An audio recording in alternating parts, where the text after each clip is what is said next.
again,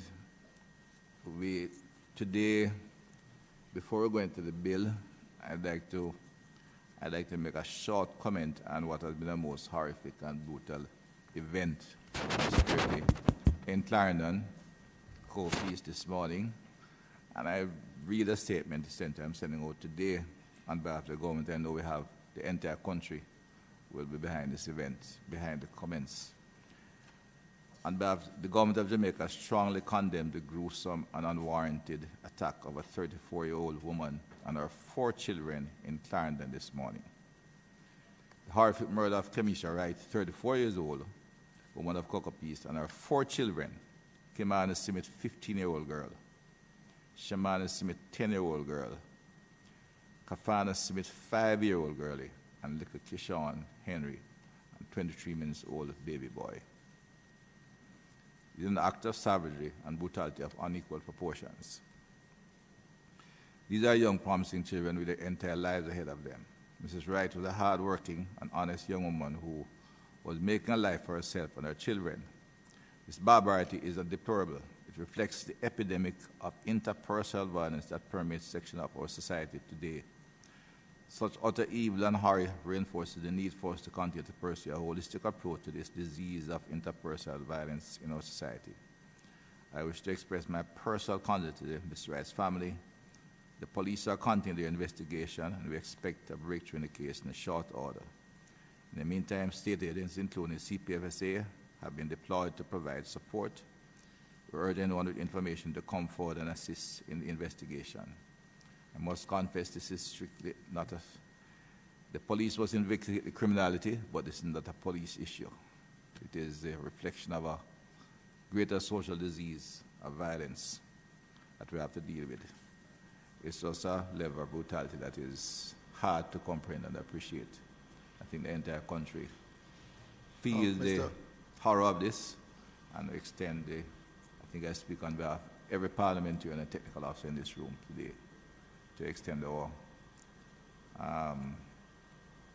deep sympathy to the family and to the community members.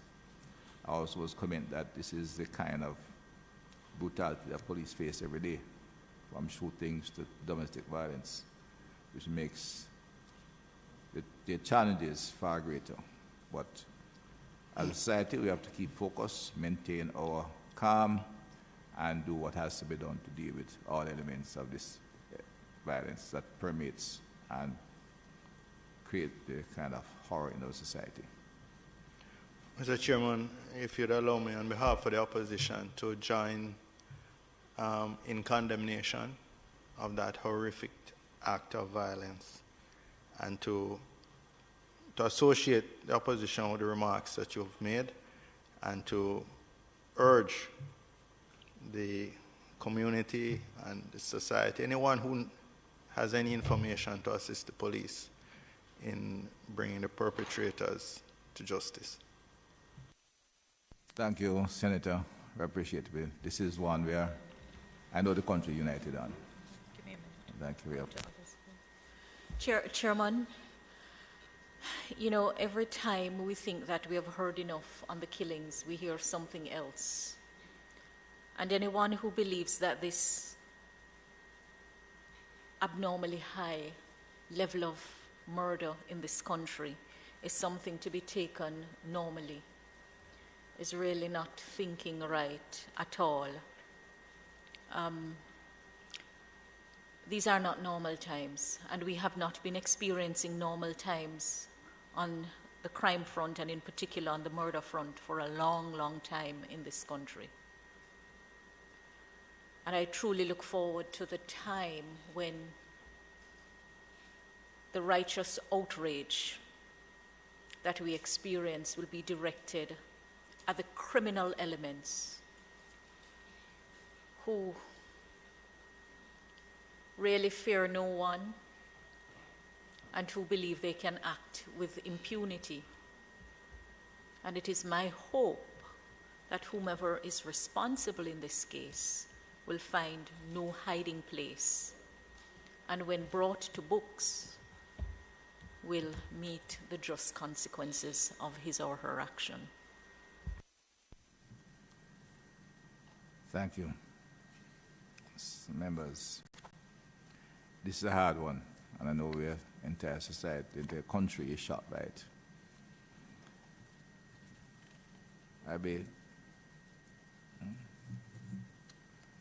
Apologies for absence from Senator Samuda and Member Fitzjackson.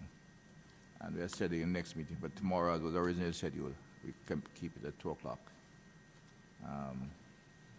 And after that, we think we should have a concluding meeting on July 7th at 2 p.m.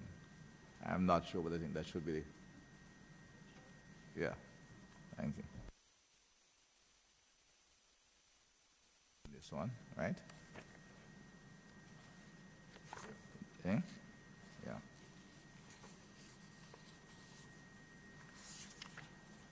Later today, I'll be leading a delegation onto the district.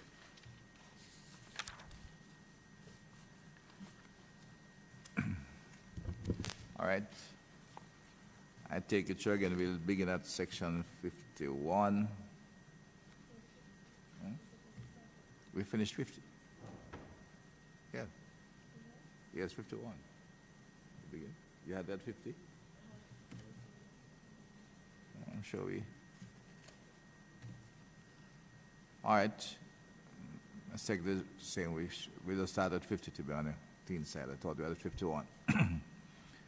Declaration of security restricted area. 51. There are no changes here. I'm going through. The changes have been identified. There were no changes in section 50. Right. Section 51 had changed. This is restriction on discharge of firearms. After B, A, B, C, a person shall not discharge a firearm in any place except in the lawful protection of his personal property or of the personal property of some other person. B, in the lawful shooting of a trespassing animal. But under the written authorization of the authority. And then I see this is removed, right? Or is added, or is otherwise permitted under any other law. In addition. And that becomes C. Under the written authorization of the authority, or as otherwise permitted under any other law is added. What? Yeah, that's D. Yeah. Page 50. Sorry, Chairman, just to point out, I think, well, I'm sure Mr. Grant would have seen this. I think the offense at 51 should be under the 6th schedule. 51 should be? We have a change. The penalty provision under 51(2) should be under the 6th schedule. The mask is muddling a little bit. Clearly, 51. We have a D added as otherwise permitted under any other law. 51, you're saying? No, I'm just saying I think the penalty provision that's written at 51(2), based on how the... Oh. Right, it should be under the 6th schedule. Just remove that to the 6th schedule.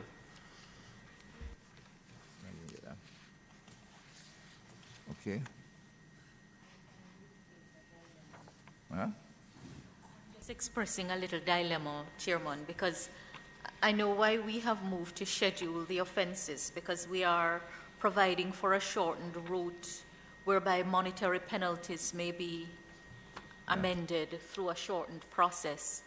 But in terms of user-friendliness, I always prefer to see the provision in one place. But it is a dilemma we face. You want the fine to be removed to the schedule, which is, this is a section that deals with the licensed firearm holder. Is there any form. It's a matter of form, not substance. I'm just saying that when one picks up a law to use it, it is always more helpful and user-friendly to have the complete provision in one place instead of having to skip over to the back of it in the schedule to see what the liability on conviction would be. But I understand why we have gone the route of the schedule consistent with the rest of because of the tortoise space at which fines are updated, and so to provide for the shortened process, that form makes it easier. I understand. Especially for lay lawyers like me, I understand easier. But we'll accept the form. Can do it. It will affect the rest of it. Oxymoron, a lay lawyer.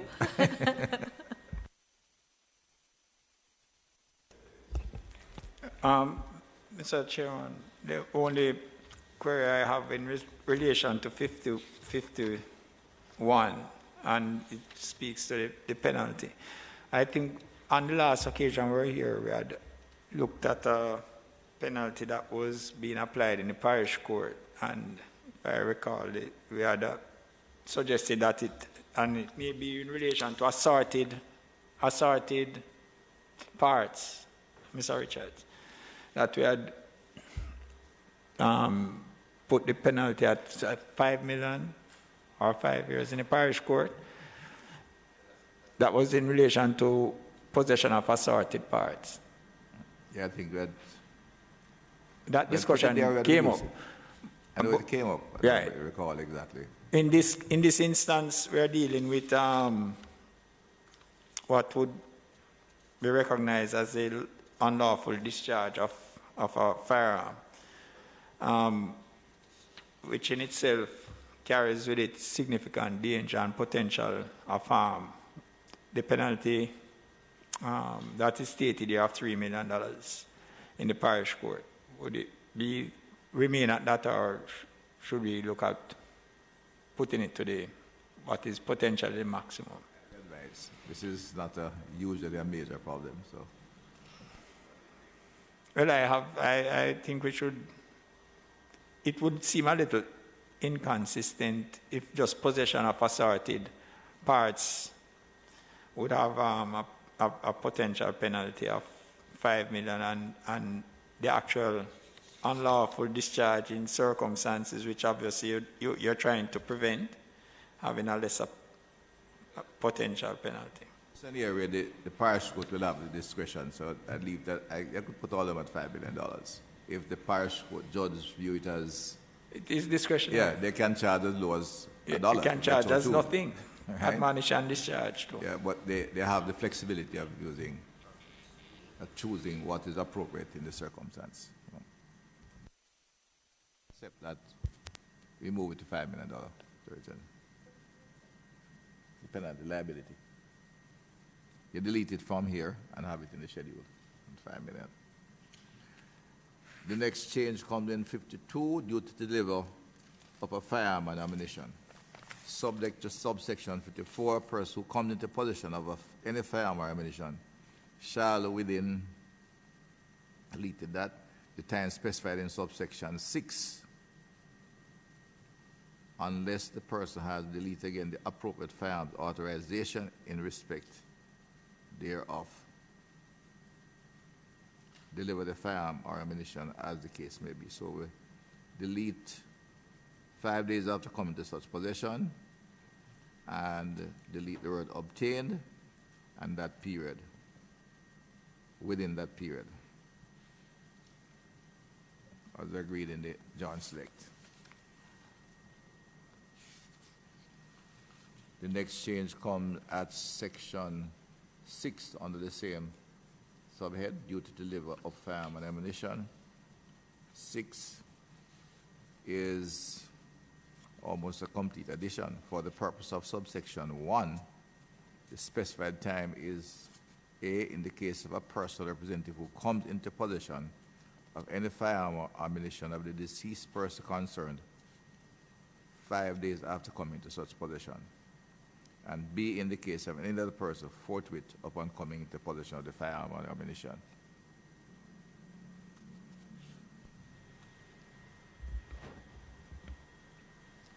Then in next change comes in due to report lost or theft of firearm or ammunition.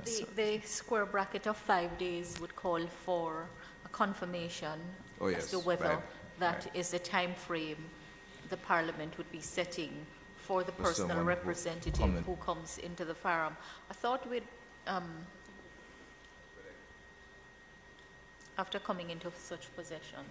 I see your CTD. And that, Yes. that's 5 days. I know there was a discussion. Because this is somebody who might have died and left their license firearm to somebody. Mr. Richards? So this section really was supposed to have been really focused on those persons or the personal representatives who would have come into possession of the firearm. Trying to wrap our minds around subsection B, which is in any other case, because it really ought to be only specific to the personal representative. So we're proposing that B be deleted. No, remember, if the person finds the firearm, any individual, you find a firearm in the handbag and they left in the restroom, their obligation is to take it to the police immediately. Section A deals with the person who has been left as a personal representative. Right. So so the provision at 52 says that the person subject to 54, a person who comes into possession of any firearm or ammunition shall, within the time specified in subsection 6, unless the person has the appropriate authorization in respect thereof, deliver the firearm or ammunition, as the case may be, to the sub-officer in charge of the station, to the authority, together with a statement as to the date on which and the circumstances in which the person came into possession of the firearm. And 54 speaks to the person who comes into possession of the firearm or ammunition which is lost or which the person suspects or believes to be stolen. So that B is relevant for that other part of it. It is relevant because it is not only in circumstances of death, having regard to what the section is subject to, that someone may come into possession of it. So over here at 54, it speaks to coming into possession of the ammunition which is lost or which a person believes to be stolen. So that is why B is important. So the question, though, is whether or not this would create a loophole for somebody who might say that they are in possession of this firearm and they have that 5-day grace period, 5-day period. No, because it speaks to, in the case of a personal representative, and that in law means the executor or the personal representative of the deceased person. It's a term which is known to the law. Person doesn't claim to be a personal representative just like that. It may need, and it is of the deceased person. So it is read.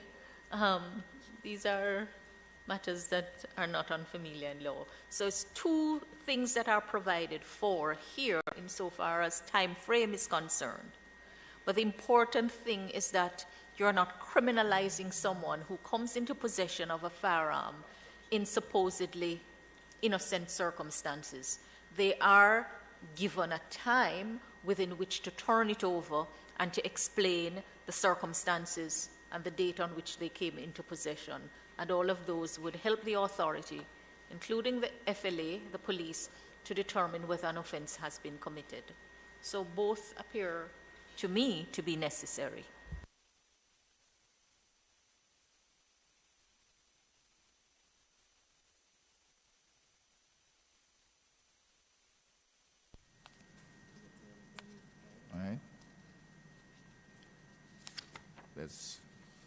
All right, 53, due to report loss or theft of firearm or I'm ammunition. sorry, Chair. So what's the decision on 6?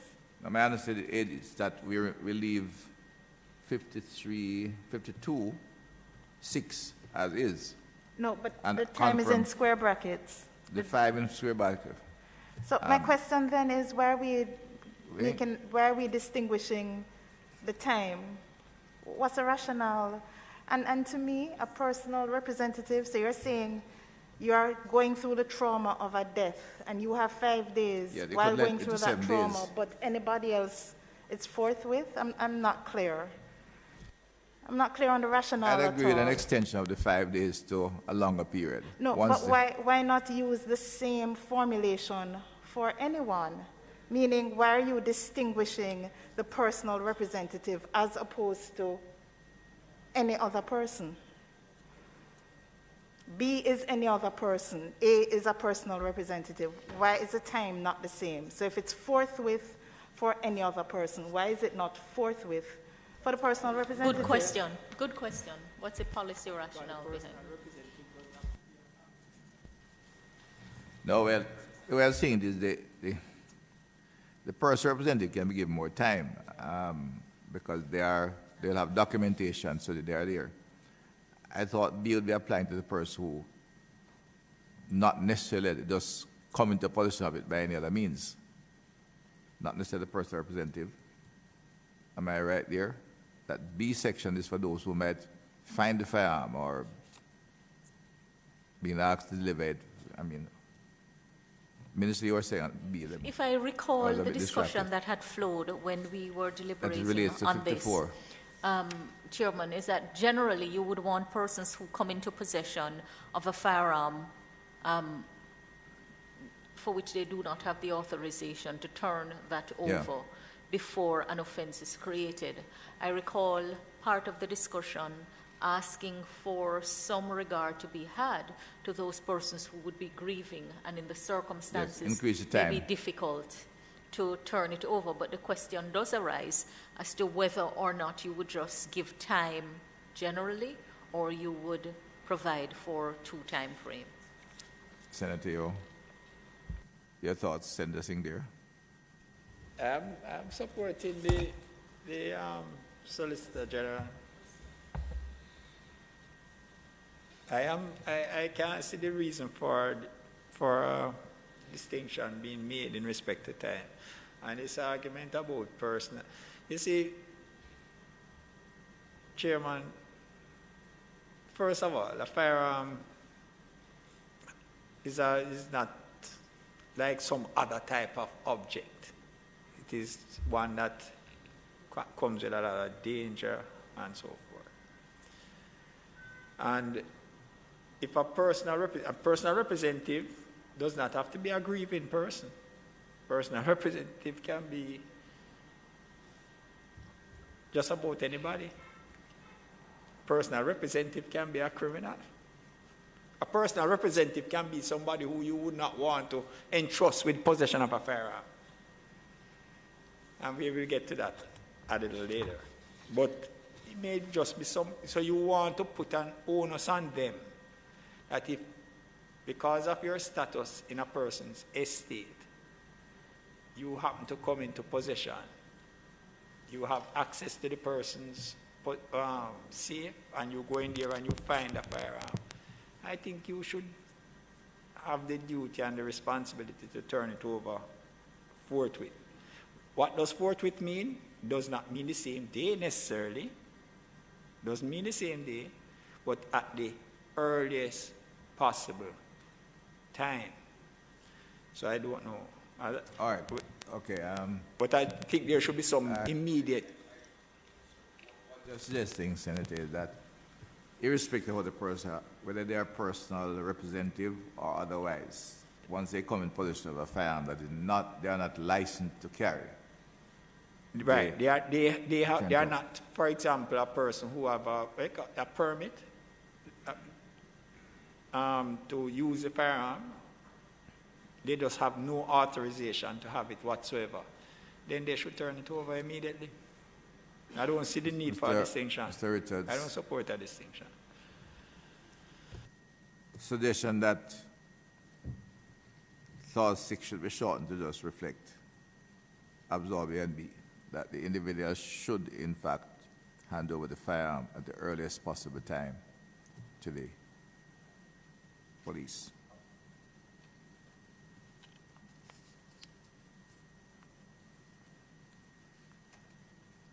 (53B), 53U. Due to report loss or theft, there are changes in section 1.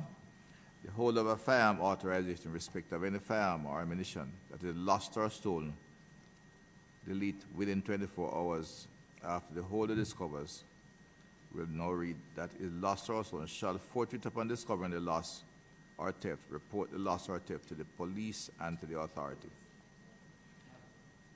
Is the police to Chairman, the police sorry, or a to? decision was taken in respect of 6. A decision was taken in respect of 6.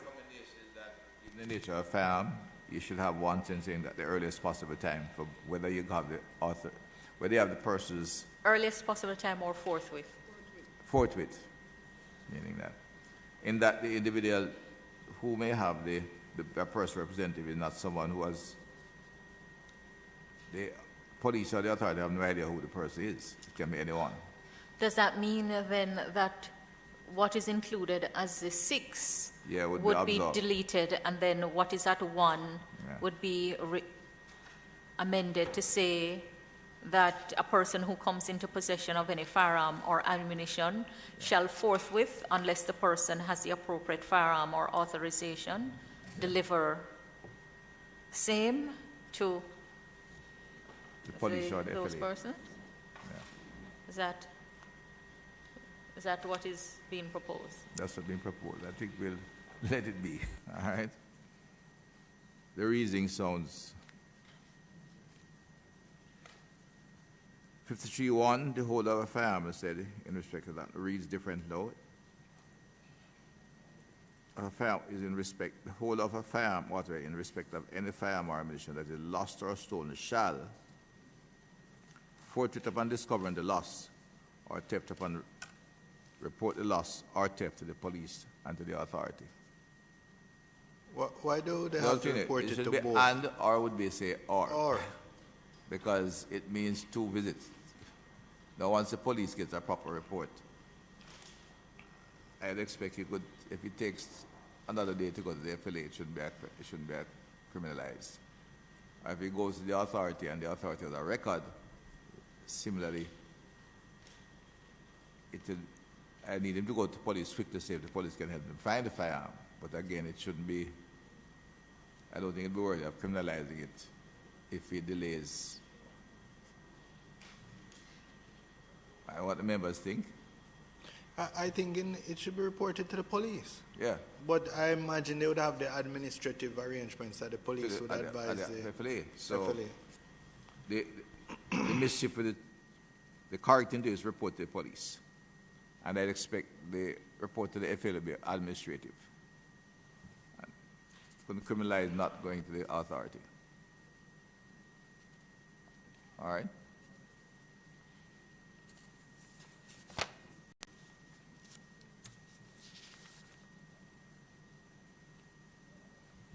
Minister, just to clarify, you're saying administratively to the authority, the individual... I would not criminalize him going to the authority. He has an administrative responsibility must be carried out in due course, but he must report to the police immediately. And if he reports to the police, I can't have him, you can't compel him that he must run same time to FLA. He must go to the FLA eventually, but I wouldn't criminalize him for not doing that. Once you have a proper report to the police, and given the fact that I expect in short order that you'll have access to that information as well. Well, Minister, the problem is, though, that not every case of a report to the police gets to the authority, and we have thousands of cases of that where persons lose 100, Minister, where persons lose their firearms and make a report to the police, and that's the end of it. They never turn up to the authority, and the authority has not seen those persons. Well, I'm expecting, I said, that the interconnection between the two will work more effectively to ensure you're aware or the authority gets sensitized to the fact the police had a report of a lost firearm. But I don't think it should be criminalized if it's not reported to the FLA. Once it reports to the police, I wouldn't criminalize it for not Exactly. reporting to the FLA. I mean, we're making the thing overly bureaucratic. Yeah.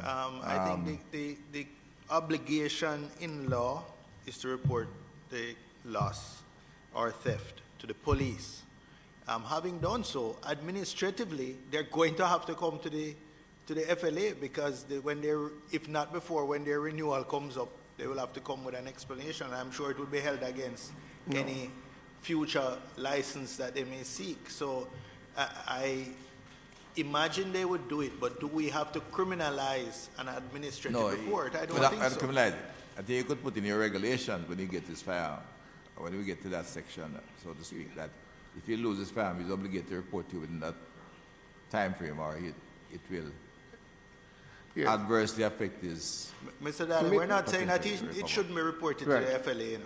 We're just saying in the law we don't have to criminalize what is more an administrative procedure, given that the obligation is to report a loss or theft to the police. Yes. Having complied with that, then in terms of the offense under the law, I think we want to close it there, and we would leave it to the administrative sanctions or requirements thereafter. Minister, but let me explain. The reporting to the police the loss of the firearm and to the authority is this. So not reporting it is an offense by itself. However, the reporting of the loss or theft does not stop the police also from going further to investigate whether it is due to negligence. So you could report the firearm lost or stolen, and the police, you would not be charged for failing to report, but you could be charged for negligence in the loss or theft of the firearm, which is a separate offense.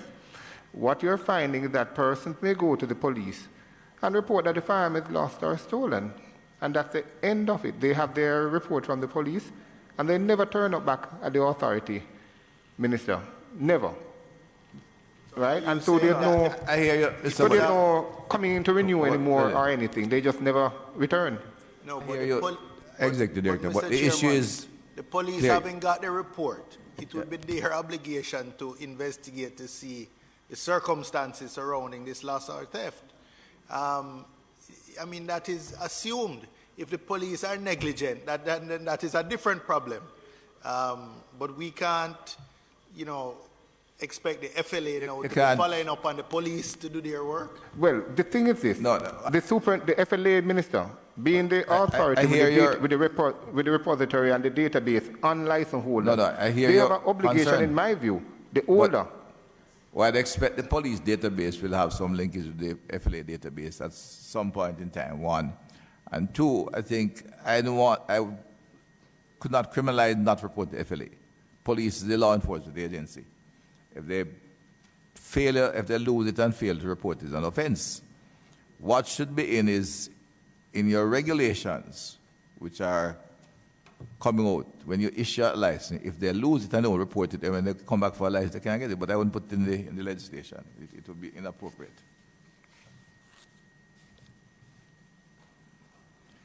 Duty to report possession of knowledge of location of loss. Minister, I just want to make a point, though. How does the authority properly report and account for all the guns that are issued if the obligation is not on the individual to make that report? But the police having the report is one thing, Minister. No, but the police doesn't have to transmit it unless you put in the law that the police must transmit any such report to the FLA. Then that would help. The database, I said, the police record will have connection to your database. That was agreed some time ago, and to the Forensic Institute as well, because you have to examine that firearm and do the due diligence. But I couldn't make that offense not to report to the FLA. Yeah, but Can't be an offense. Also, Mr. Chairman, in this new act, there is an obligation on firearm holders to renew promptly. So there is always a rolling update that the FLA has every month as people's birthdays fall due. So if they don't renew, if they don't renew, automatically you are pursuing them. In fact, and they have to account for it. What I'd expect, if the police doesn't report it, once they don't come in for the license, you send that information to the police. The police will have to check the database and say this man reported loss or it was used in a criminal activity or whatever it was. There has to be linkage, but there cannot be two reporting points for a lawyer for a failure of this sort.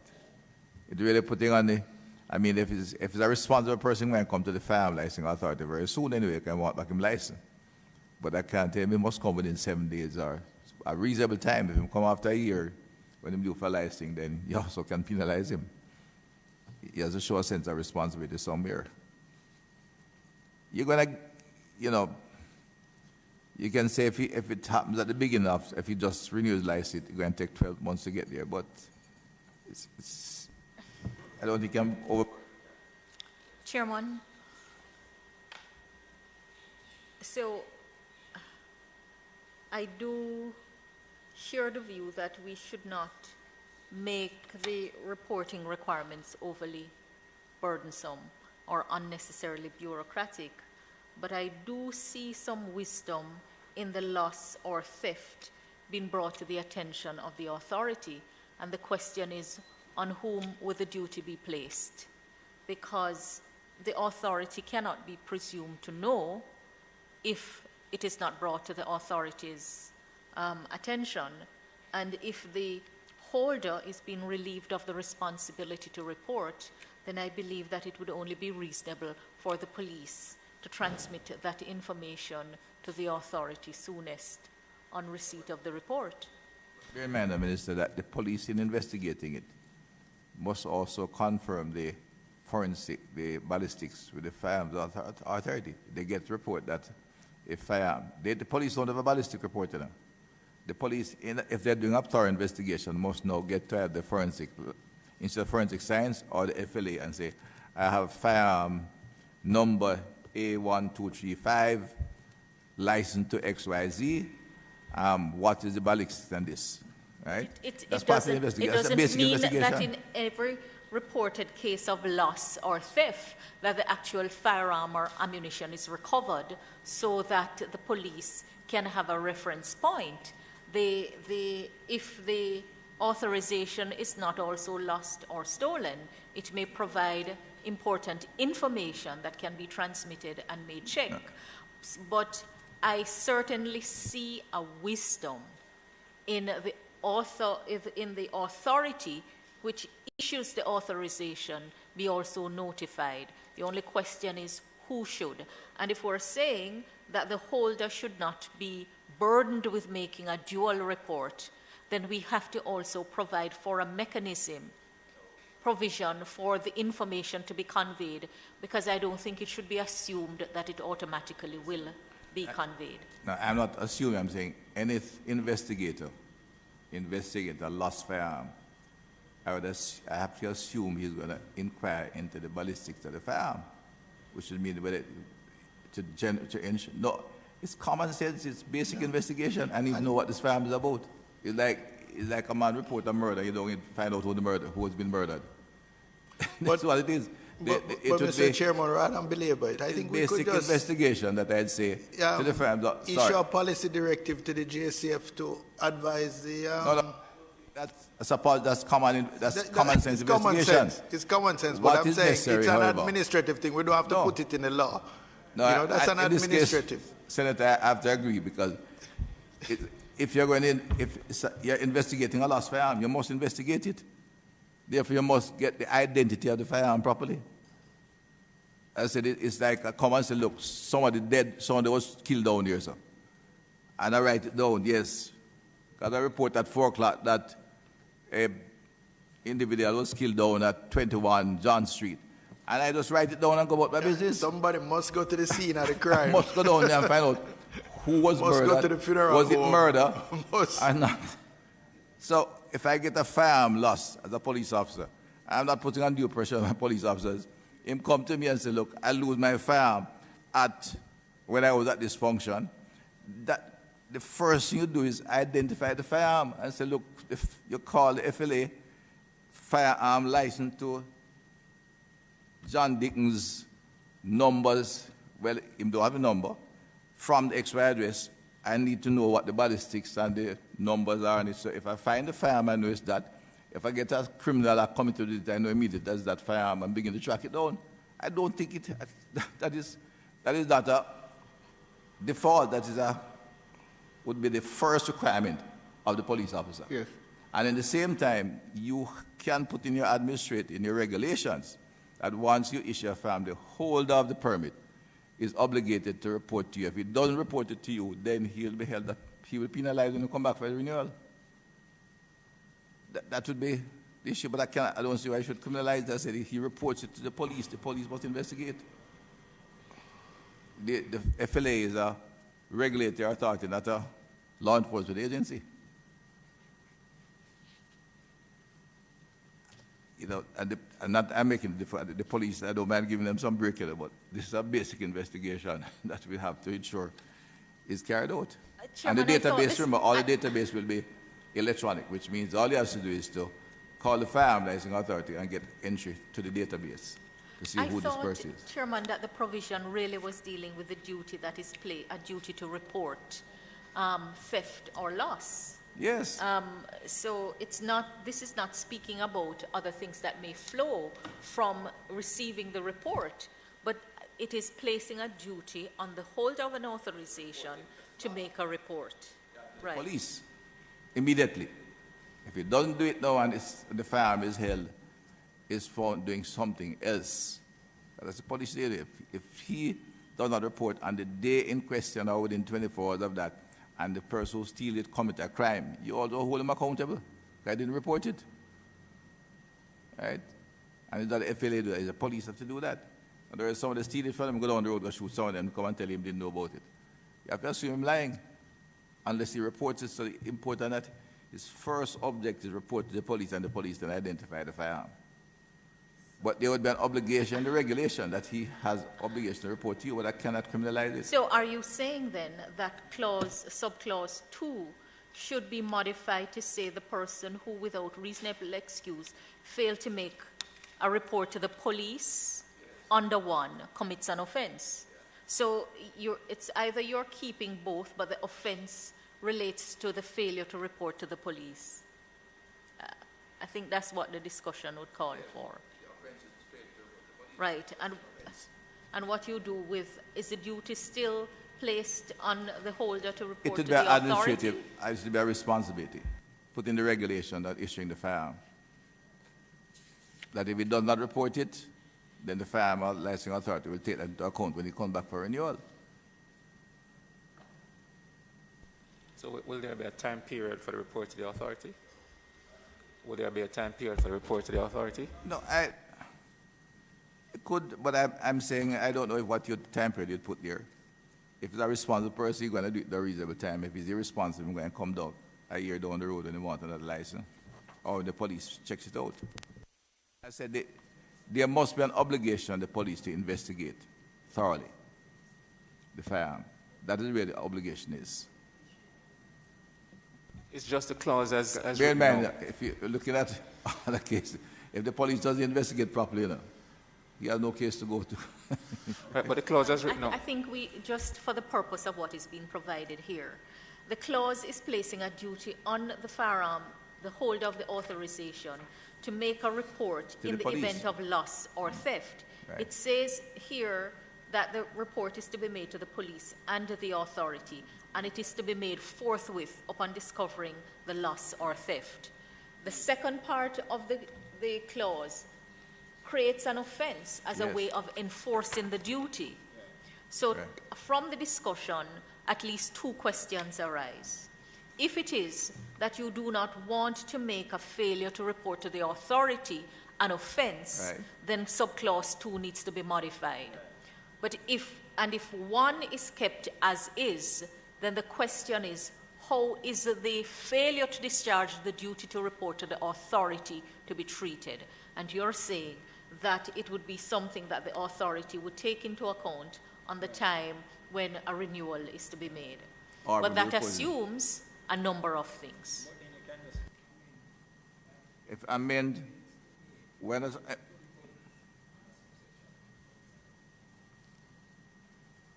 No, what if I were to follow Minister Malawu for the amendment that could be proposed is a person who without reasonable excuse fails to make a report to the police under subsection 1 commits an offense.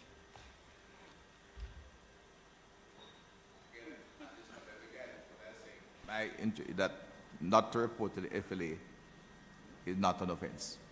So if the amendment to 2 decides that that might be a more elegant way of doing it, because you retain in there, you still give the man a responsibility in Section 1 to report to the FLA, but if he will have ample time so to do. Chairman, it's an untidy way to provide for it. I'm asking, that's why I be advised. Either the duty is to report to the police and the FLA, and a failure to discharge the duty is the offense if you're creating an offense for breach of the duty, or the duty is to report to the police and failure to do so is an offense. In that case, then you just delete unto the authority.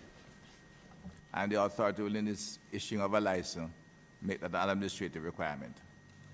Mr. Chair, if it And pleases you. isn't that possible, or am I being too civilian? Of clarity in our laws. So I'm just saying, so this should be clear. If he does not report to the police, it's an offense. That's settled. Now, all I'm saying is that if the FLA wishes to hold him accountable, it can be done administratively. Mr. Chair, if it pleases you. I was just wondering if... I'm just trying to, is there a challenge with that? Pardon me? I'm trying to figure if there's a legal challenge there. I don't know, because No. there are regulations governing the issue of the firearm life which are not criminal offenses. Yes. My proposal here is, and I may need to ask, if we could, in order to facilitate the timely update to the FLA on a theft or a firearm being stolen, should something be placed in, should we then enforce it through the force orders, or, so that the police, upon receiving such a report, there should be some mechanism or channel of communication between the police and the FLA. And I understand where you're coming from when you say that, naturally an investigation would ensue into the whole issue of negligence and that whole aspect of negligence. But could we, in a regulatory way, capture it through the force orders? Once such a report is made to the station, it is reported to the FLA. Police department The police and have the a handbook, FLA both fall within the Ministry of National Security. They are subject to policy direction by the minister. But the police have a thing called point for proof for prosecution in every offense, what they should investigate and be able to report to. And a 3,000-page document of everything in there. So not everything has to be put in the law. Right. I'm saying to Member Williams, we're not arguing against your objective, We're just saying not everything has to be put in the Firearms Act. These things, there are many other places that they can be administratively dealt with and appropriate There is the issue of the force orders. Force orders is one such place. The police has a permanent booklet in which all the required points of proof in any offense is noted, and they have it online, 3,000 pages now, and they keep adding to every day. So all they have to add it there.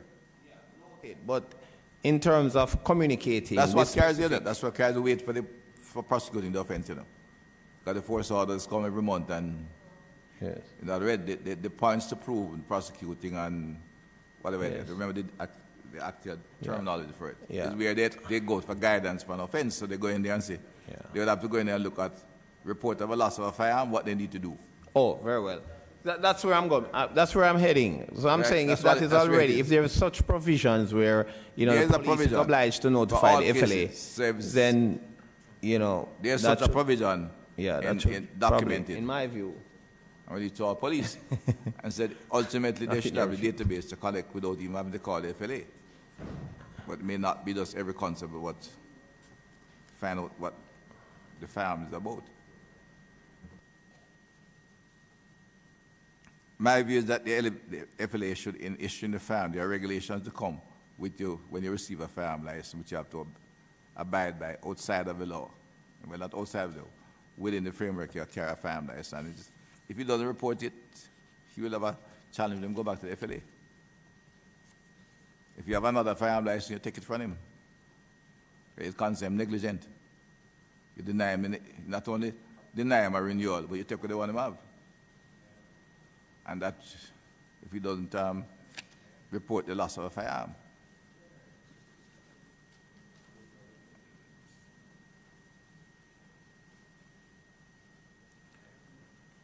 So I would remove that section. I think I like the minister's way.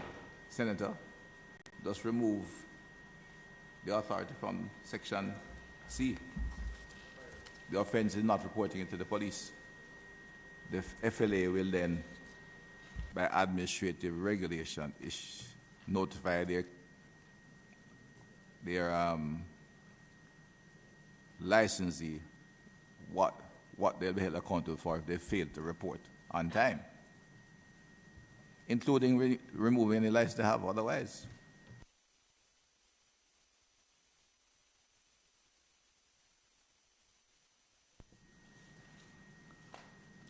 Due to the delivery of firearms and ammunition.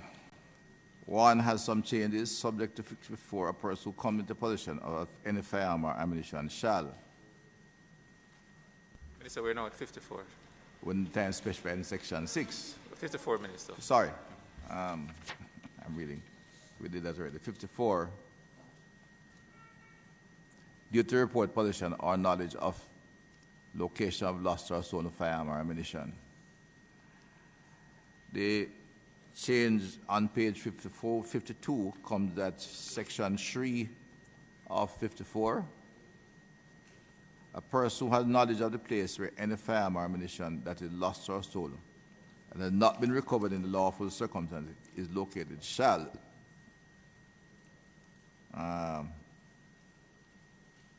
forthwith, I see deleted within 24 hours after the person acquired, forthwith upon acquiring that knowledge, report the matter to the police.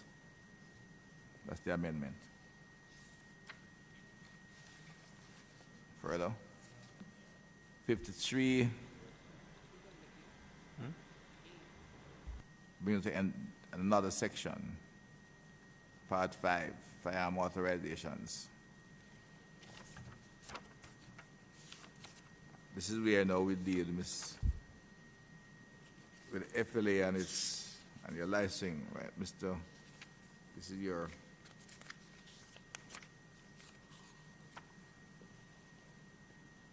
firearm authorization, 56. There is on the deletion.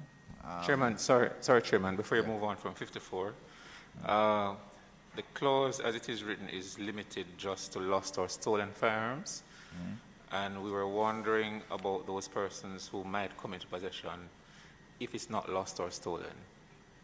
So if you're, for example, a relative of somebody who would have been deceased, there is a duty on you to report it to the police that you have come into possession of it. You're referring to 3, a person who has knowledge of the place where any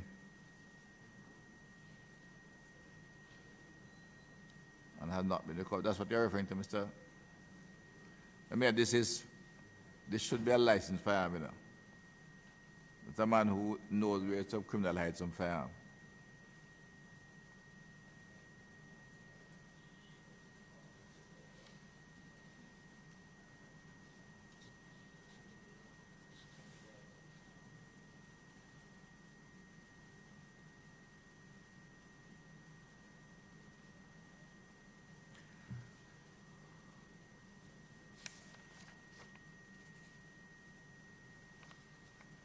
Yeah.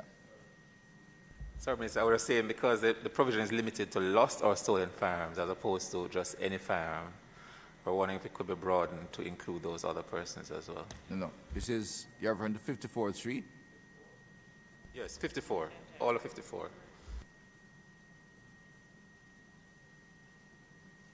No, I didn't get you clearly. So could you, Mr. I'm not getting it clearly. So Mr. Richards, what are the other circumstances other than stolen or lost? Would somebody else come into possession? So if you're a relative of somebody who has died and you've come into possession of the firearm, you need to report it to the police. Wasn't that dealt with in another section? Yeah, we did the one for that in another section. No, that is duty to deliver. So there's a duty on the person who comes to possession to report it as well as to deliver. So it's 2 separate things. So what you're saying, that they could deliver it without reporting it? No, no, I think what you're saying, if the person knows that David Jones has a licensed firearm and nobody has access to deliver the police, they should then go and tell the police that David Jones, who has just passed in an accident, had a firearm in his home. That's safe. I figure that's the circumstance you're talking about. So what you're asking for is that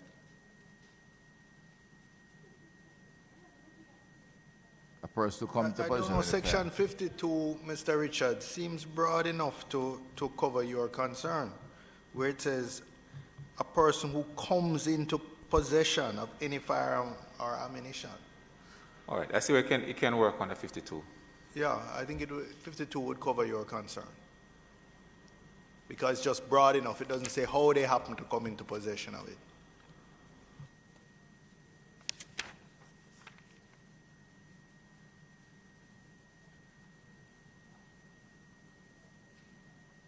Satisfied there?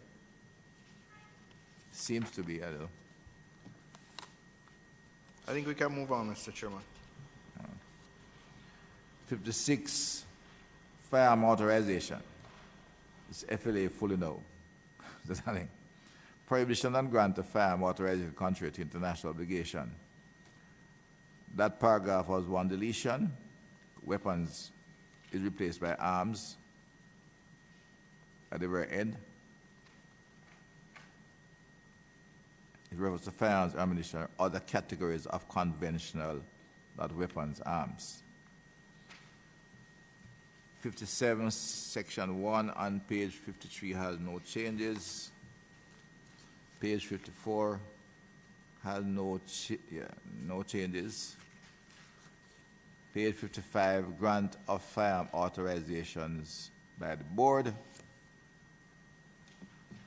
has a change in 58.1. It reads B, 58.1b, in the case of an application for a firearm manufacturer's license, recommend under section 60 of the grant of license and shall proceed to grant license upon being advised of the minister's approval of the recommendation pursuant to that section. Minister advised on behalf of cabinet, so the cabinet was deleted. Section 2D, to an applicant who the board has reasonable cause to believe.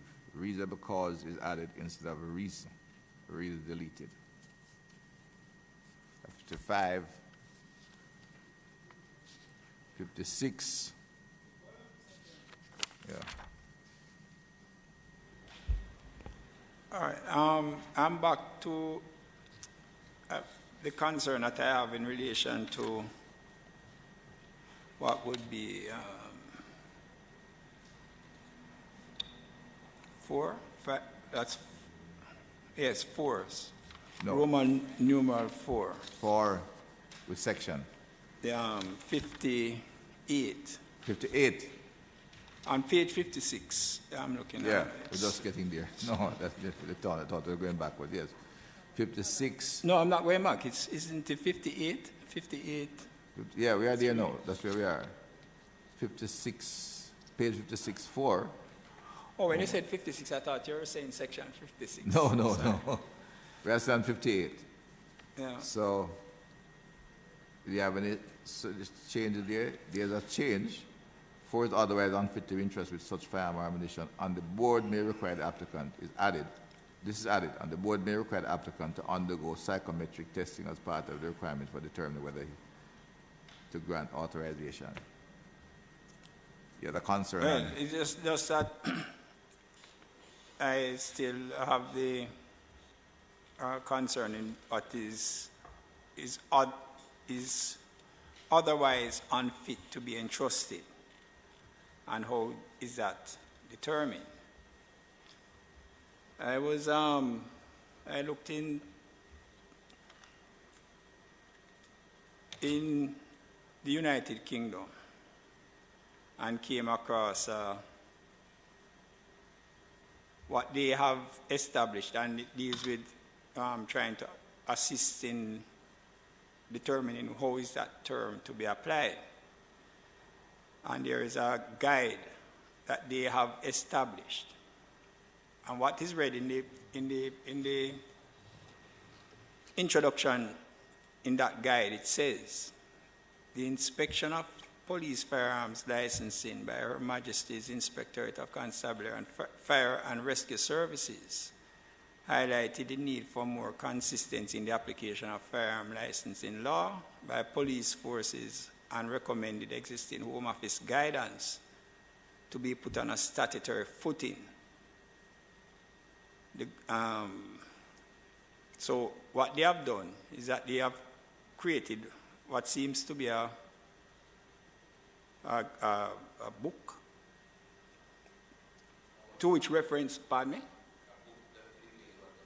Yes, it has a whole 30-odd pages in dealing with that aspect of it, and also speaks to what they would look at in, it's called Guidance to the Police, Fitness to be Entrusted with a Firearm. That is how it is headed.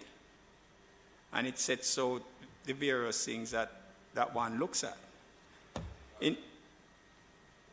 Yes, so I to just have it as broadly stated without some guide existing as to what is considered otherwise unfit to be entrusted, I think it is too loose. It makes for uncertainty, and it also opens the door to other things happening. I hear what you're saying, but would you put it in the law, or would you suggest that we indicate that such a document be done? It may not have to be in the law, but I think it needs to be somewhere so that a person who is applying for a firearm or any one of these, making these applications. Would this be something that required the FLA to do in consultation with the relevant professionals to document and become part of the policy of the FLA? I said I'd expect that the regulation, just like I did for not reporting, there has to be some guidelines by the FLA that is clearly defined and that is clearly set out, easily accessible. Yes. So it would be a policy instruction or regulation that required the FLA to have such a document. I don't have a problem with that. I mean, well, I just think it needs to be. No, I'm in agreement with you, because the broad fit, otherwise unfit. Convention you could accept, but I think we're getting much tidier in terms of our legal approach. But I think that is something that the FLA. Mr. Chairman, it varies in different situations. Go ahead, Senator. Elsewhere in the section 58, 3 A, B, C, D, subsection 1, 2, 3 is basically setting out what would make someone unfit. So having put that set of criteria, I agree we may need now to expand from a procedural point of view. How does the authority go about establishing those factors which are set out in the sort of procedure manual which Senator Sinclair referred to in the UK, and I've used the opportunity to have a quick glance on it, and that would seem to be a sort of appropriate guideline for the FLA investigators, and it even talks about what the checks to do on renewal, etc. So I think that is useful, but I always,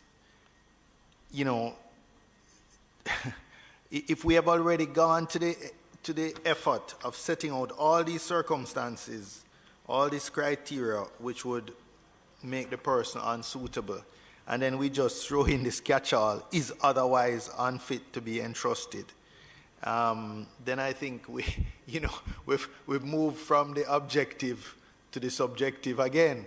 So I'm saying we've been at pains to set out what would be the disqualifying criteria in very objective terms. But then when you throw in this catch-all, you've just kind of, just again left it up to complete subjective. Yeah, there'll be some catch-all, but there has to have some framework, I guess, in the modern world, I'd ask. But this concept of unfit is used in other laws.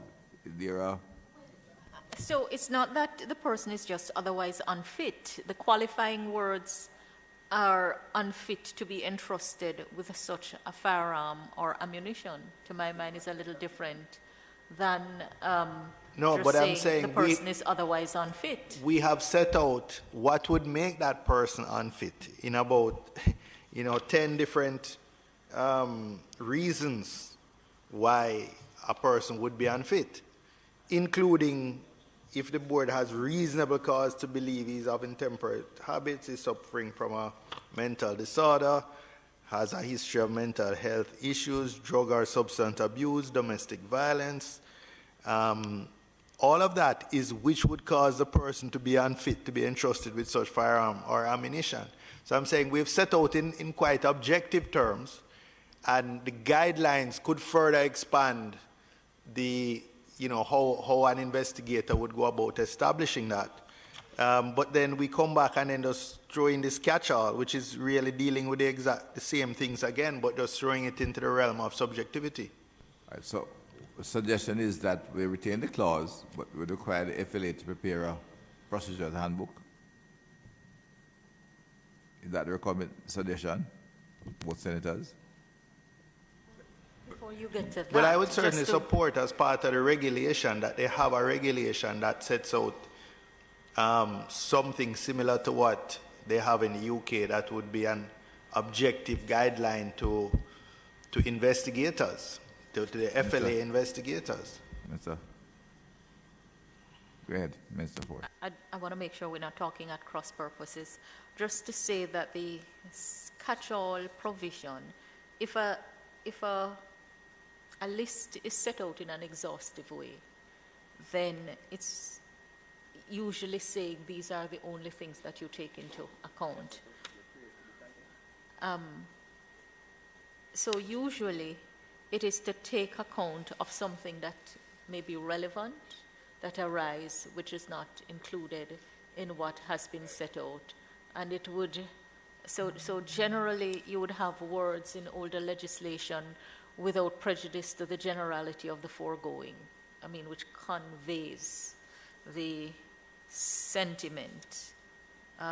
These are the matters that would be taken into account to indicate that it is not an exhaustive list of matters to be taken into account. Well, I'm just saying that that is how it is provided for in older pieces of legislation, right? So, because what you don't want to have is to close off the category of things to be taken into account, and something arises which would render an applicant unfit to be entrusted with an authorization, and it is not provided for. And the point is taken that the law says it's only A, B, and C that should be taken into account. You are therefore not permitted to take these other matters into account. Your remedy, I think I like that comment you said, that this sentence should include.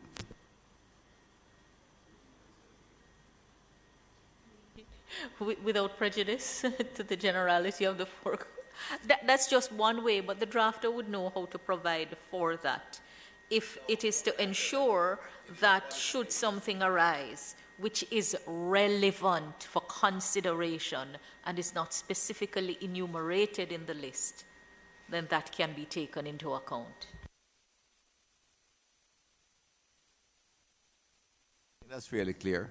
I don't think we can have a dispute to that. And as said, by policy, the FLA could further fine-tune that, but it still would be there in law that if something arises that is not defined, you could, but has to have some relevance to the issue. So the psychometric test, which is a funny test, but I'll leave it there. This is why let me tell you why I've heard Minister Malawi Ford. If you look on 3, and it sets out specifics, right? That is subsection 3, which starts from page 55. And then it goes on, has a history of mental health issues, drug or substance abuse, domestic violence. Then it says, which could cause the person to be unfit, to be entrusted And then it just has this Roman numeral 4, is otherwise unfit to be entrusted with such firearm. Your refusal, the refusal that may apply, does not have to. So I just honestly don't know what it is. What the Don't know what it is. Subclause. Sorry, I'm not saying, Chairman, that we need to put it into this, right? What the minister says is a kind of qualification, say, that still covers if anything on your rise that you have not anticipated. It could, but it must be relevant. So it is structured in a way to not be as, to be all inclusive without being prejudicial. Chairman, I think what... And therefore, the policy handbook would still be relevant in all of this. So I think what we're seeking to provide for is really to say that no firearm authorization shall be granted to an applicant who the board has reasonable cause to believe is unfit to be entrusted with such an authorization, through whether the unfitness arises as a result of intemperate habits, the person suffering from mental disorder as defined in Section 2 of the Mental Health Act, the person having a history of mental health issues, etc., etc. I think that is what we're seeking to convey, because the essence of it is that the board should not issue authorization to someone whom the board has reasonable cause to believe is unfit to hold the authorization, and that unfitness may arise as a result of any number of things. And what is set out is a guide to show what those things may include. So I think it may have to be rephrased to capture that, and I think the CPC is... Yeah, Before you move on, if we do that, however, won't you make the last sentence, please, the last sentence as inserted here now, 5 instead of part of 4? If you say otherwise unfit, if you restate it in the way you have just articulated it, with the anticipation that the regulation will have the procedural handbook and all of that. But then, if you say on the board may require a psychometric test, that means if they pass psychometric test, they would have to get the firearm. Wouldn't that imply that if it's a 5, if it should be a number 5, so it's a separate thing altogether? The board will require a psychometric test if they so choose. But I don't think if it's attached to 4, it means that if they pass a psychometric test satisfactory, they should get the firearm. Right? Chairman, as I say, it's always helpful for us to be clear what we're providing for. From what I gather from the discussion, you don't want someone to be adjudged unfit to hold the firearm because they may be unfit to do something else, which does not implicate safety, whatever is required to hold the kind of judgment and skills and competencies required. And so if the concern is that the board is not to issue the authorization to someone that the board has reasonable cause to believe is unfit to hold the firearm, and there are things that you consider in determining the fitness or unfitness, and there is a process by which it is done. I think. You know, I think that aspect is clear now. Subclause 4 actually speaks to that, in a sense. Where it says, unless the board is satisfied that the applicant is a person who can be in possession of a firearm or ammunition without danger to any person or to public peace or public safety. That is really it. I may have a mental health issue. I may have a phobia of heights, for example, but it may not render me unsuitable to be a firearm holder. I'm saying, the impression I'm getting is 2 things here now. I'm asking the question is, you're both in agreement. The minister is asking that 4 be amended to be more, to have more clarity, right? Sorry, Chairman, I'm saying, using the example provided by Member Bunting, you could have the situation where the person is authorized and gets up to a height that triggers the phobia, and in the circumstances loses sense and shoots, and that becomes a problem. But I mean, I'm saying it in a sort of, you know, comic way, but I'm saying not every mental health issue, for example, but I'm not think would prohibit somebody from being a firearm. let's say mental health, emotional issues. Yeah, right? you know. But I think that is covered in what the minister is asking for, to change the language in 4 to be more. The language itself should demonstrate. Should not be so broad. It should demonstrate relevance, unfit, you know, and at the same time, the required FLA by policy's regulatory handbook would have guidelines in there that is accessible to the public. My additional question is, if we make the end of 4 a part of 4, or should it be a separate 4A or 5, because if it reads continuously, it would have suggest that if the person has passed psychometric test, irrespective of what else you have, they should get the firearm license. Chairman, I'm hearing a different issue for the committee to consider.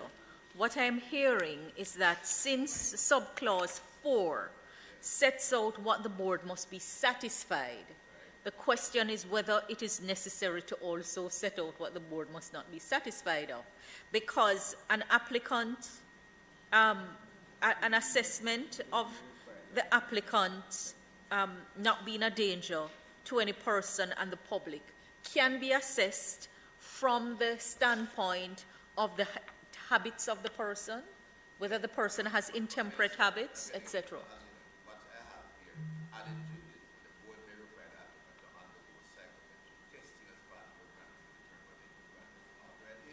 Yeah.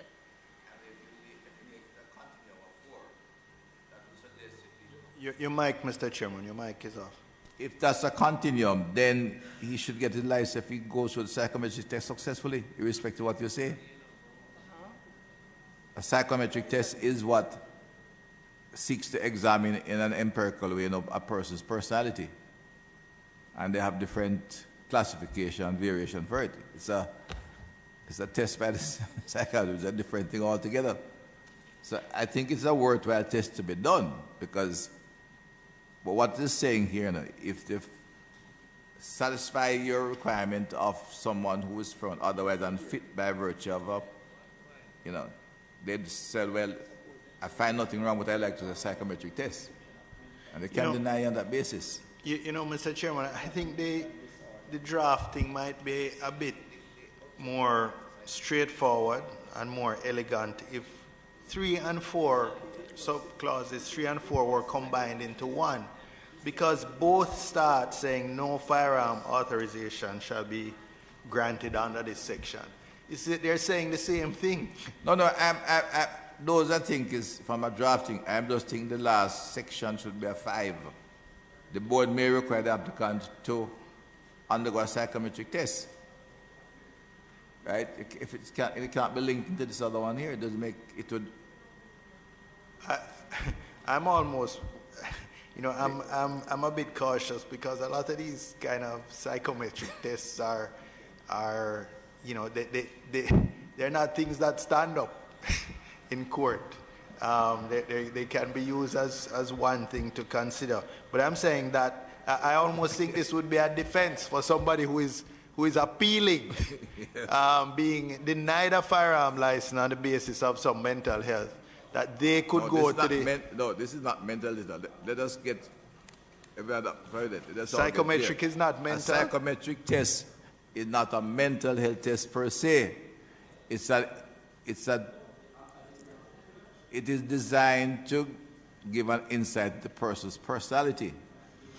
And therefore, and used in many cases, if you're employing a person for a high management job, senior director or something, managing director, financial director, there are measurements they use in there to say, well, this person doesn't have the kind of aptitude for this kind of job.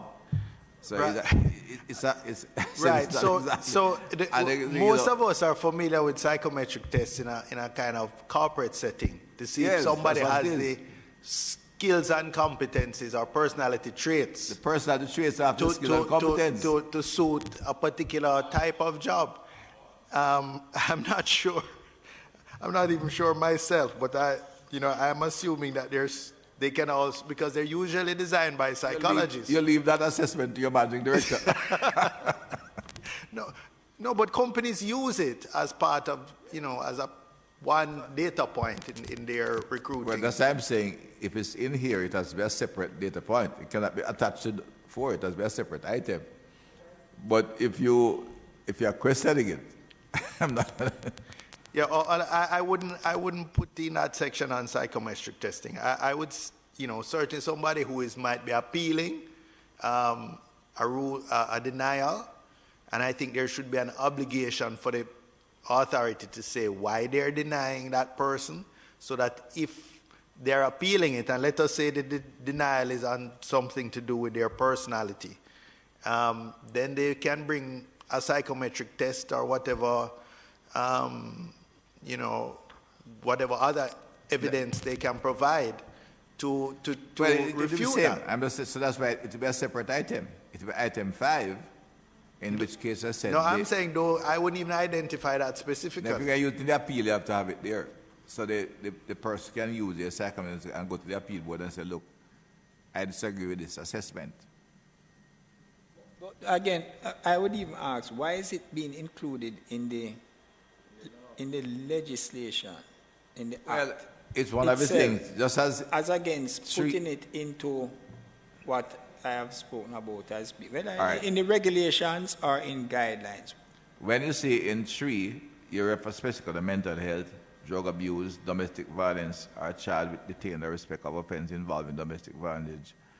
And then you have this amended, otherwise unfit to be entrusted with a firearm license. I forget the term now they're using with it. I think the drafters, the policymakers got some guidance as to how to make that more elegant.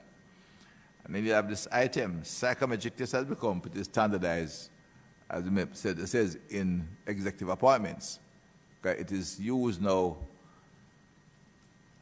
as an indication of a person's, it's an indication of a person's personality, whether they have the strength of character to do something, carry the weight of the office they are in there. It's something that I'm technical over, but I know that it is now being used extensively. If it's used extensively, appointment of managers, it's the same thing. It will mean, of course, but they need, once it's done, they'd have to be informed of what the psychometric test has analyzed them as. If they want to appeal, they appeal it. Asking why put it in the legislation. Well, the idea is to evaluate somebody's personality, But can that still be achieved without putting it in the legislation? Can't it be achieved by putting it in the... It's really just adding to Section 3, it's really adding to the Section 3 mental health, drug abuse, and the board made it figure, well, I like to do a psychometric test. I don't think it does any harm. I don't think we do it very often. Okay. I think the main question will be who pays for it. But that'll be a separate item.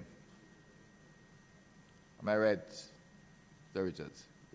Sir, my recollection is that the introduction of the psychometric was on the recommendation of the committee. So I'm going to have to throw that back at the members. I'm not here to... No. Go slowly there, we get to the comment. But I'm a little unclear as to what the Minister was recommending in respect of expanding 4 for the otherwise unfit to be entrusted as the catch-all phrase. No. You are comfortable with separating the psychometric test as a separate item? Yes, Minister. But you want a bit more clarity as to how to word it. I think you should discuss that to articulate the policy to give CPC clear guidelines to how to expand 4 to accommodate the concerns. I heard several different articles about what the Minister gave it read and the Senator have both spoken to it. And Mr. Chairman, I'd love to hear from the CPC to understand why do we have to separate 58.3, which starts no firearm authorization shall be granted under this section, from 58.4, which also starts no firearm authorization shall be granted under this section. Can't we just combine those two into one clause and then just enumerate all the factors? Yeah, that's what I'm saying, but use the same term, you use the term irrespective, what is it? Yes. See, yeah, the separation of the two might have come about because of how the drafting evolved over time, but I don't see any harm in combining the two as the provisions stand now.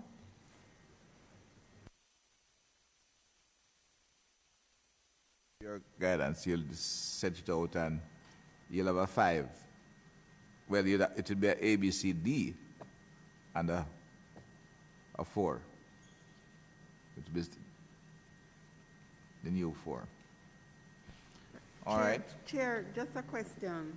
I had a note at C, D3C,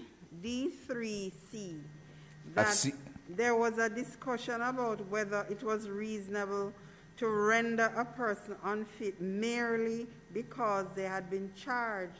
And I see that we have gone further now to say or detained. Should that, without more, render the person unfit? I think the discussion was whether it shouldn't be someone who had been convicted. No, if the person is charged, you can't give the firearm license till the case is tried. Right, but this is not what this is. This is just if they have a history of being charged. Yeah. So if the person was charged and acquitted, they still could not get a license under this clause. In fact, if they were one of the 2,000 detained under state of emergency, because they were suspected of some domestic violence without ever being charged, they too would then not be able to qualify. I think when you get to this is why the psychometric test could be of value, because Chairman, I think some things are worth clarifying. So there is what the court has to take into consideration in respect of convictions, and there are clear rules around that. An authority who is granting a license for which there is no entitlement may have a wider angle, a wider remit in taking matters into account. But must have a wider remit. But at the end of the day, what you are aiming to be satisfied is that given the person's antecedents, the person is not rendered unfit to be entrusted with a firearm that is a deadly weapon, right? That once used is capable of causing death or grievous bodily harm. So I think it's important that we're clear in our minds what we're talking about and do not make unhelpful analogies. If you before you come in, the beginning 58.1 reads as follows, They say it is a absolute requirement. They say in relation to any of the firearm listed in subsection 2, the board may, if it considers it appropriate to do so. And that, I think, sets the stage for the entire section. So the board has a level of flexibility, but they must take into account these things because you have recurrent domestic disputes, and sometimes the illness is on the abused person. I mean, that's a general accepted medical station that you have abused people who literally make it part of their life.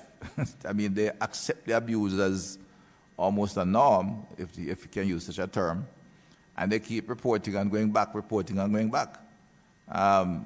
especially in spousal relationship. Not one or two, quite a few, where you get the same person reporting to the police officer goes there 2 dozen times, they refuse to divorce, they move house, they go back together, it continues now. that person given a firearm may not hurt the spouse, but if he's that erratic that they beat up the spouse every day, and they have the spouse this kind of, which is an emotional weakness on the spouse side. But the next man will show them shoot them. The next person will disturb them outside of the marriage. What happened to have kill him? No, Because he's Chair, an erratic person. Chair, let me clarify. I think because the opening words has a history of, I think domestic violence is fine. But I think maybe we should be separating what we have here. And it is the history of domestic violence that would cause the person to be unfit. So perhaps the is charged with should be a situation where you make provision for that person to not be able to obtain the authorization while those charges are pending, something like that. So don't mix it with the history of domestic violence. I think it should be dealt with separately. Yeah. That's Okay, it. I would accept that. I agree, Chairman. Domestic violence. If they are charged with any offense, are charged with any violent offense or anything, or detained on basis of violence, they can be, while being charged.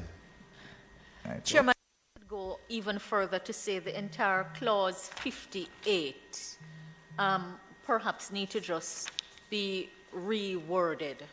We know what we're seeking to achieve, but I don't think it's optimally provided. And I think the CPC said perhaps it's because of how the instructions evolve. All the but 58 I think or at this 58? 58, yes. 58-3 or 58? Well, 58 is very long, and there are some very innocuous right. in it. 3 and 4, I think, So can be redrafted. at a very least, 3 and 4. Yeah, 3 and 4. It's just, if I may though, Minister, because 3 speaks really to reasonable cause. The applicant to the board has reasonable cause to believe, whereas 4 is the board is satisfied. So the board would have to be satisfied by doing must have certain reasonable things. cause So to at the end of the day, Mr. Richards, through you, Chair, at the end of the day, what the law is saying to the authority is that you must be satisfied that anyone who applies for authorization is a fit and proper person for the purpose of holding the firearms. As a result, generally you will have to ensure that the person will hold it without being a danger to the person, to self or to others, or to the public peace and safety. Right? That the person is sufficiently proficient in the use and management of the type of firearm. That the person has adequate safekeeping for the firearm and ammunition. And that the applicant is ordinarily resident in Jamaica, except as accepted. And in assessing these matters, the authority will resort to a number of things. In assessing fitness, you're going to look at the habits of the person. Are they intemperate? You're going to look at the mental health of the person. Are they suffering from mental disorder as defined in 2? You're going to look at the history of mental illness, drug and substance abuse, because of the debilitating effect those things have on fitness to hold a firearm. And as dicey as domestic violence is, the reality is that outside of the firearms, domestic violence accounts for the next big category of murder and violence in the country, and including with the use of firearm.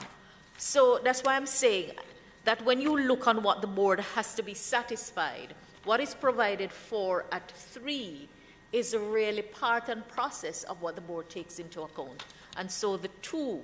So in other legislation, you can say that in determining these things that are set out at 4A, 1, 2, 3, and 4, the authority may have regard to such matters, including, and then what is provided for at 3 may be the aid to determining that.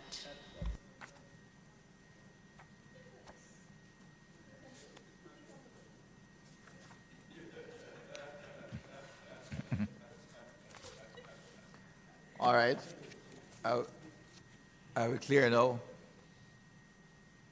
The language needs some, the the policy language needs some clarification, Mr.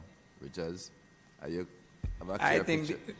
Mr. Chairman, I listened keenly to Minister Ford. and how she has put it Yeah. is something that resonates with me. At least it makes it a little more clearer, even to assist us in Quite determining elegant, I would what say. is. Right. No, I'm with you on the clarification. I've said, and certainly maintain at the end. I'm inclined to retain the psychometric testing, Senator, because it's now used extensively for people getting senior jobs, and carrying a firearm license is a heavyweight thing. So it could lead to debate, but I think the review boards are usually of a level of integrity. It will be like an interview panel that can do an evaluation and say, look, my psychometric test is not, may I accept or disagree. All right? Minister, you may want to docket, but Mr. Richards, you understand what the minister was asking? Okay, so we can move on then. I'm still going to just throw in, as I did when we were having the earlier discussion, in subsection 5, I personally still have an issue with just allowing this provision about reasonable time, and I think that there should be some up the same 50. 58? 58. 58? Yes.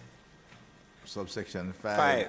The board shall within a reasonable time. All right, no, we haven't got, didn't quite get there yet. You haven't gotten there? We have been stuck at Oh, okay. 4. Because you have some changes in section 4B.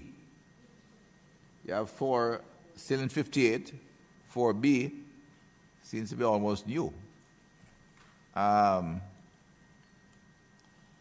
4B speaks of no firearm authorization shall be granted under this section unless, in the case of an application for a firearm manufacturer license, the board is satisfied that the requirements specified in this section for the grant of a license are met. And 2, having recommended pursuant to section 61 that the license be granted, is informed of the minister's approval of the recommendation. This is to do with manufacturing, which has to ultimately go to the cabinet and minister carry the information. So this was added to it to clarify that particular area. When you go to 5, you're concerned about the time again, Senator. The board shall, within a reasonable time, notify the applicant for a firearm authorization that may be granted under this section as to whether the firearm has been granted or refused. You would like to put a time limit there. And a time limit with a potential for an extension, if needs be. Yeah. What? I'm sorry, I got lost. What section are we on now?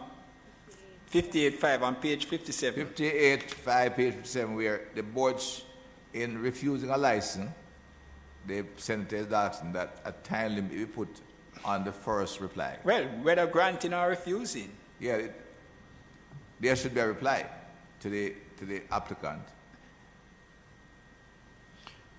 I think Senator Bunting on a previous discussion had suggested an alternative to say that if it got to that time and there was no response, there could be an appeal made or something.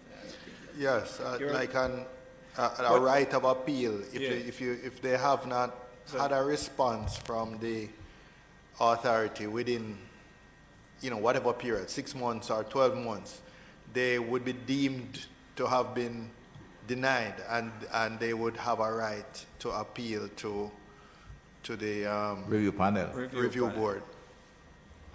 But I think that there needs to be some time frame, whether it goes the way suggested by Senator Bunting, if I recall correctly, with a potential for an extension being given for the completion of whatever inquiries that they need to make. If I recall, it is left open-ended. All right, I think, Senator, and I think the policy, Mr. Reid, was suggesting that we have 6 months at the up to, yes, and that was what was suggested, I recall, in the early phases. And if they don't, you can either extend or the appeal. No, Mr. Richards, go ahead. Sorry, Minister, I do recall the discussions around a reasonable time, but it's just difficult based on the operations of the agency now in terms of the length of time it takes for investigations to do some of the investigative works on the applicant, whether they're overseas or wherever. So it was a little difficult to kind of tie the authority down to a specific time. Mr. Darling is here, so he can probably respond. Yes, Minister. There has been some response. There must be some. There must be a response with some reasoning, because now what do we have to do to fix the problem is that public service, and it can't be just indefinite. It can't really be. Yeah, I mean, if the investigation is following a line and runs a roadblock, then it can be informed. If it's a felony, then it will be known, and they're told you're not getting a license, you don't need to work any longer. If it's an intelligence pursuit, you can say that investigation is being pursued. If it's intelligence and it's in the case section, you tell them to.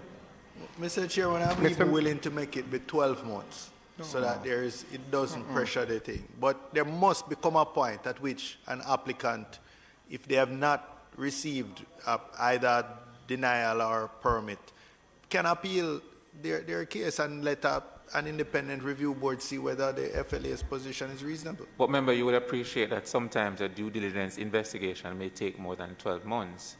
Do we then want to tie the hands of the authority all I'm to the 12 saying is, months? at that point, the review board would be able to say, look, we accept the reason why it's taking longer and we give an extension. But if it's just administrative incompetence, then I don't think that is adequate. I think what I like, no, colleagues, and I'm going to invite the minister to comment because she just indicated, but what I like the other one appeal. I tell you why Mr. Darling is still here, and that after 6 months or 12 months, the person will have the right of appeal, right? Because if the situation is because there is confidential intelligence which they don't wish to say to the client, then they can say it to the appeal board, and the appeal board can say, look, you're not going to get a license. Because, I don't know, but public service must have some minimum standards. They must have some minimum standards. You cannot continue, whether it's firearms, like it's a criminal records officer, reporting court's time or whatever it is. We cannot continue to operate where there's a loose end that if you're a government, you can do what you can wait until that kingdom come. I have to examine that rule. So, Mr. Darling. And Minister, putting the timeline in place, the first point there, Minister, is that you are going to subject the authority to a lot of cases once the statutory timeline has passed. One, and Minister... No. The statutory timeline passed suggests the person can appeal to get the reason why they're not getting the license. If it's a confidential matter, the chairman of the appeal panel will have is somebody who can have access to intelligence. Yes. But there has been some limit on that, because any investigator takes beyond 6 months. That means there's a genuine problem. Well, Minister, not quite. If I may explain to the committee that the delays are not due to the FLA, Mr. Chairman. Let me just explain. I wanted to hold here. This is one of the features of public service we tend to do when involve multiple agencies. Yes. I've had to go through this with a number of things that goes from Ministry of National Security to police to tax office to courts office to another company, and we try to blame each other and fix it. Yes. And I'm saying I'm not in that game. The thing must be fixed. There must be some minimum standards, and if the agency outside of the village respond, then we hold them accountable as well. Well, Minister, let me give you one. Minister. The system of service must have minimum standards. Well, Minister. That's the bottom line. And I agree. Minister, right? let me give for the benefit of the committee. We have to await a criminal record report from the police. Minister Ford. The timeline for that, right. the applicant pays for a 30-day service from the police to get a criminal record report. And in cases sometimes 6 months, we have not received that report from the police, right? As it relates to the intelligence gathering, that sometimes takes a year. Now, the obligation on the FLA, and I can tell you, the FLA can complete its own process within 3 months of receiving the application, because we have control over that. We can. We cannot control the external processes, which include the National Intelligence and the Criminal Records Office. So if you're putting an obligation on the FLA, it has to be on the external partner, because the FLA does not control the external partners in that process. Mr. Dallin, all right, the concern is born out of the current experience of applicants with the FLA, where applications are made and nothing is communicated to them within a reasonable time, so much so that they have to resort to all kinds of other methods than what may be appropriate to find out what is happening. I do believe that given the efficiencies that are being built into the system, including the use of technology, it is not unreasonable to ask for a time frame. You have raised a point. Among the points you have raised, 2 are of importance. One is that matters external to the powers of the FLA may be impacting on the completion of an application. And secondly, that where the law prescribes a time and there is failure to comply, it may incur liability. And those are 2 valid points. What is, however, within the authority's control is communicating, the power to communicate with an applicant. And I think that striking a compromise is that, you should notify within 6 months or such other time frame as the circumstances of the case may require, something to that effect. But when the 6 months juncture comes on, there should be some communication. No, I bear in mind that the process that is being implemented says that an applicant may track. There's an automatic tracking system that will be in place. You are given a number and you can track where it is that your application has reached. So if it is that that system will populate the information and an applicant who has not heard anything can go on and see that this is what is being awaited, then it would ameliorate the concern about the delay. Well, Madam Chair, that system is already in place. Okay. The system, you provide at the initial stage a tracking number. Not only that, the system automatically updates the individual once there's a movement on the application. And I can do a display to the committee if you wish, Madam, because it is currently in place and working. I think, Mr. Dallin, we should like a little more accommodating posture, but not such a violent opposition to time-bound, to being time-bound to response to matters. I think, the truth is that people are utterly frustrated in dealing with state authorities, and anything that we can do to improve on that has to be done. And sometimes it may mean compelling that decisions are taken within a time frame. No, it doesn't, and the decision here would be communicating. Right.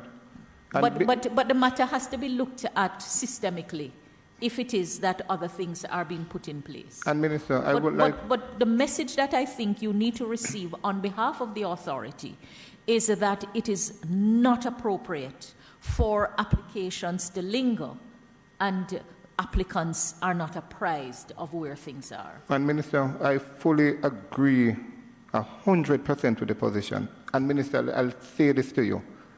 I've had numerous meetings with external partners. Remember, it's not personal to you now. We're talking about system now. No, that's what I'm saying, Minister.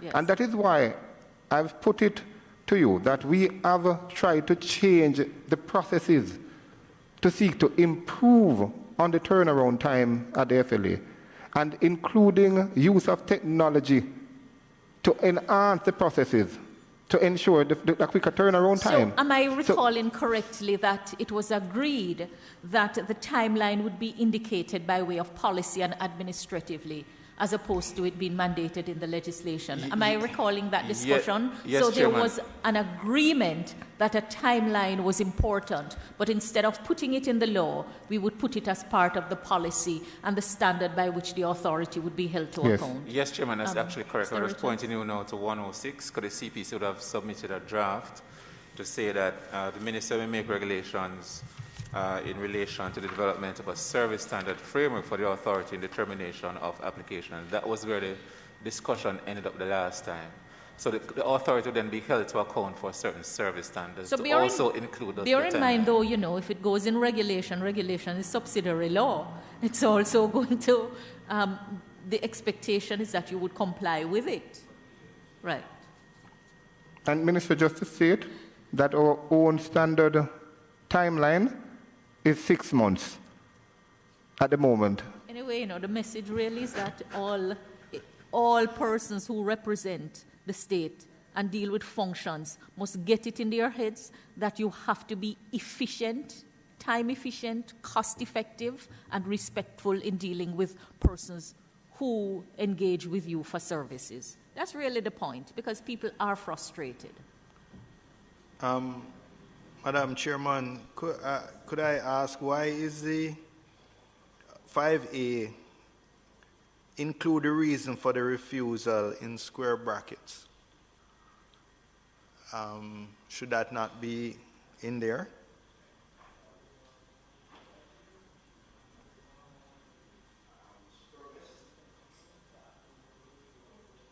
Mr. Chairman, let me just repeat for you since I asked the question. In 5A, on page 57, section, what section are we on? Section 58, 5, subsection A. In the case of a refusal, the notification shall, and then it's in square bracket, include a reason for the refusal. I think it's essential that if the person is refused, they should be entitled, because how else will they prepare their appeal if they don't know why they were denied? It must be with a reason. It must be with a reason.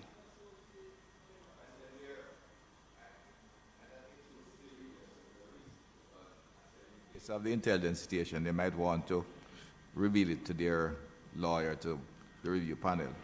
But a reason should be given. A reason should be given. It can't be. You know what the reason could be, Mr. Chairman? As how this is drafted, and if we're not careful, that you are unfit to be entrusted with a firearm. That could be a reason. Yeah, And that could be a reason. That is why I am insisting that we must know what that means. Yes. No, I'm getting unfit. Otherwise, unfit could be intelligence This is what reasons. happens from a gun-loving But country. one never knows. So Yes. one never knows how to approach So those the appeal. there's a framework which can be explained, if not to the person, to the review panel at extreme level. And then you get to the situation where the review panel is not, in the current dispensation, having persons know what that is so that they can appropriately respond. And I can give you a litany of cases on that. Okay. Yeah. But I get back to... Sorry, go ahead. No, I was just saying natural justice Into the requires reason. that if a person, I'm not saying the reason, person but is into the entitled to address the... No, I'm with you, and I said I don't see a problem including a reason for the refusal. I wouldn't put the reason, because I said there's some reason may not wish to send the letter. Not even the client would want it there. No, but they could say that they have, you know, information or intelligence, or however you draft it, that says that the person is unsuitable. But at some point, the FLA, whether to the disclosing to the applicant or to the review board, must substantiate that. I think we can accept that and move on. And you see, I So think we're the removing thinking- the square brackets? Yeah, remove the square bracket. All right. See, I see we're struggling through this section a little bit and some of the explanation, and I heard the minutes, and several of you have spoken elegant to it.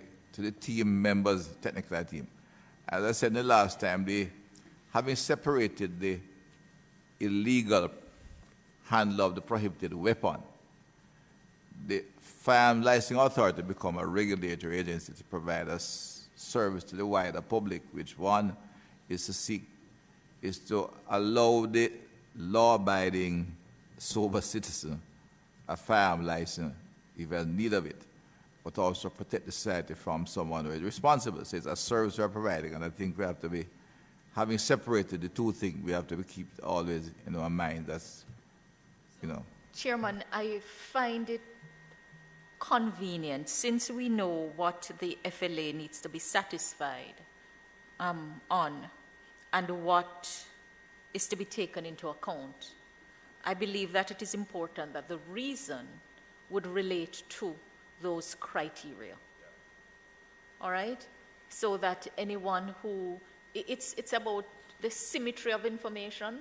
So this is what you say, I must satisfy you if you're telling me that I have not. These are the criteria set in law that I must meet in order to be entrusted. Unless we're saying that because the grant is discretionary. But even so, there has to be some rationality in the exercise of the function that is entrusted. So if we provide for it in a way that your reason for refusal would relate to what you are required in law to assess, then it makes it easier for the applicant to know how to respond in going forward, since a right of appeal has been granted to him or her. Well, Minister, based on what you just said, then the most popular reason that the FLA gives to the applicant is that they have not established a need to be armed. That is what I've seen as the most frequent reason for denial. And that would not square with what you have just said. So I think you are, giving notice to Mr. Darling that won't fly anymore. Through you, Chairman, if it is, though, that the policy is that it's not everybody who apply must get, and you don't want the society to become one that is flooded with guns, that can relate. That's where we're now setting up for completely arbitrary and capricious. No, I don't know that it is arbitrary. I thought the whole thing is we're trying to establish the objective criteria by which we must either grant or refuse. Well, through you, Chair, I don't think the two are, I'm not moving it into the realm of arbitrariness. There should be nothing arbitrary in the exercise of functions by a public authority. What I'm saying, if it is that the policy is that not everyone who applies will be granted a firearm. Right, but then the basis of this, making a distinction between who is granted and who is not, must be objective. But that also can't be arbitrary. Has to be set out. But I thought that's what we were setting out in these clauses. Right, that's what I'm saying to you. That so I'm saying, having said that, you having said that now, saying that the reason must relate logically to what is set out in the Act, but just not having established a need to be armed would not be one such reason. Senator. Because I would say that all who live in Jamaica, Senator, with the extreme violence that you like to refer to, with the extreme levels of violence over a long period of time, would, on the face of it, have established a need to be armed for their own protection of life and property. Yeah, but that argument is sound. If once we have identified the criminals and the prohibited arm, who we must lock away for life without an apology, and we now dealing with the wider society, where firearm violence is still a high incidence, then anybody who establishes themselves as a sober, responsible, hard-working property owner in Jamaica and meets the criteria established by 50 to 153, whatever it is around there, then he's entitled. He's not entitled, but he should get a firearm license if he wants it. But Chairman, I really thought, fun and joke aside, that part of the policy is that anyone who applies for a firearm has a burden to establish the need to be armed. That was my understanding. Yeah, but the need to be armed, no idea, but the need to be armed in Jamaica if you have live, work, and property in the country can be a very low bar. When I have 48,000 people being killed, 48 of 100,000 being killed. But that is why it is not... It means anywhere down the road on my street. It's not the only thing that is to be taken into account. No, I agree. But it so is be careful. among the many things that the applicant would have to satisfy the authority of. So it's really two things.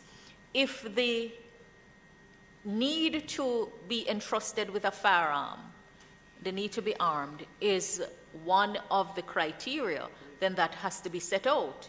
If it is not, then it going forward in this regime, providing that as a reason for refusal may raise questions. No, it will raise questions. I don't think I'm hesitant to that will be, because there's no need to do sport shooting. There's no national need for that. And it's the biggest argument to have. There's absolutely no need to recreation. There's no recreation in it either. You go to something else, go swim, or go on that tree, go meditate. Right? Right? So, and we say we are permitting the lifestyle. I've been saying, I mean, there is two sides of the argument, a sentence rating and the other raised. Most of the killing is among gangsters. So it is fair to say if a man resides in X community, his practices there, that he may not really need a firearm. But at the same time, given the high incidence of firearm, which we have not been able to keep out, especially the illegal firearms around, it can happen coincidentally and by opportunity. What I see being done here, I'm just saying, once we have separated out the illegal prohibited weapon users, managers, who are dealing with a certain way, the rest of society, if the man meets the emotional and mental criteria, medical criteria set out here, he is, which verified he's honest, he's of sober character, he has a steady job, lives in that is sober, can keep the gun safe, and has business activity. He's entitled, I wouldn't say entitlement, because that has legal requirement, but he deserves to get a firearm. I don't see any problem with that. You know, the need for the honest citizen to feel safe exists. Even though I will put in, if I get the police for 15,000, we have a more effective force, more efficient. But still, if the man feels that he needs a firearm in his house, because I don't expect one day when the man downtown feel, boy, I need a car for go to a job. So I come steal a car from uptown and then abandon it. He can't protect his property. All kinds of things in that. So it's not an entitlement, but I'm saying, having done that, the criteria laid out here should allow for the honest, hard-working Jamaican to get his firearm license. The need to establish, I think, is almost established, pre-existing. As I say, I know it's a dangerous comment to you, but the need for a firearm by an honest, hard-working citizen is pre-existing. And you know, Mr. Chairman, the fact that under the existing circumstance, every licensed firearm has a ballistic footprint with FLA, right? That's where we have reached. It's not that, like what existed in the past where you didn't have that system in place. You know, have that system in place. And so, you know, just off the cuff comment, I don't think a person who is, as you classified, sane, sober, hard-working individual is going to just use a license. Yeah. I've later criteria including a psychometric test that the man must show that he is of sound and sober character without any intemperate habits otherwise. I think coming back to so the issue for deliberation is that including the reason for the refusal the consensus is that it is to be taken out of square bracket because the reasons are to be provided. Yeah. When the decision of a refusal. Yeah, so we take it as square bracket. That's the agreement. Where are we again? I've lost my... Chair, if I may, I would suggest one other amendment, and that is right at the beginning of 5. 5? That the board shall, within a reasonable time, notify the applicant in writing. Sometimes if we don't put it in the legislation, it's not done. No, we are agreeing that there should be a time limit, you know. No, the notification must be done in writing.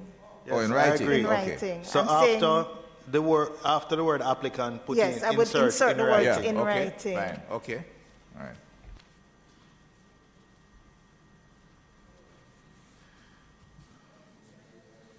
you have increased reviews, Mr. Darling, and you'll have to, what we are looking at, as I said, in many ways, is established standards of service, minimum standard of service for anybody. And I know you're working at that, and we just have that's what it means. Time frames and reasons for what happens and transparency in whatever we do when dealing, especially with the law-abiding citizens of the country. That, as I said, the reference I drew section to in the Criminal Records Office, and infant school, what is that? A nursery manager for a nursery school. She has to come every year and stand up for 4 hours in a line to get her CRO. It's somewhat, it's grossly unfair. Once we're dealing with the law-abiding honesty in the country, we have to begin to establish service standards across the board for everything we do in government. And this is one area. This is more sensitive, yes, because if we give a firearm, we're responsible, end up killing people. All right, so 50, what is it now? Section 5 is amended. We go to 59. Nothing there. 60, 62 has some significant changes. Deleted is the entire first section of it, and then it starts the minister on receiving a recommendation under subsection 1. This is grant a firearm manufacturer's license. Shall, if the minister decides to approve the recommendation, place the matter before the cabinet and inform the board of the decision. Or if the minister decides not to approve the recommendation, inform the board of the decision. So, Chairman, I'm just wondering, again, why does anybody need to know that you are placing the matter before cabinet? In a manufacturer's license, this is what we'll be doing. Yes, but why is the law saying that you are to place the matter before cabinet? I ask because if this becomes becomes litigious, it now means we're going to have to provide evidence to show that you place the matter before cabinet, and those are usually secret matters. Even under the Access to Information Act, we don't release cabinet papers, we don't release cabinet documents until a certain period has passed pursuant to the Archives Act. So again, I just don't understand why we would want to put this in legislation that would now place an obligation on the state to be able to find a mechanism to prove this. All right, so you'd remove the cabinet from it. I would have to do that as a matter of policy rather than... And it is a matter of policy. Anytime you see a minister, technically it does involve cabinet. A minister doesn't have the power to make policy, only cabinet does. Right. So you would rather not see the stated like this? No, you see, I don't even understand the rationale of the provision, meaning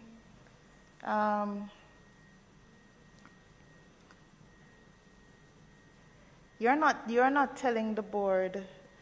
Well, because if we take it to its logical conclusion, why would you only put approvals before cabinet? Why wouldn't you put the refusals either? But these are internal administrative mechanisms that don't need to go in the law. This is for manufacturer's license, you know. Bear in mind. No, SG is asking about a 62.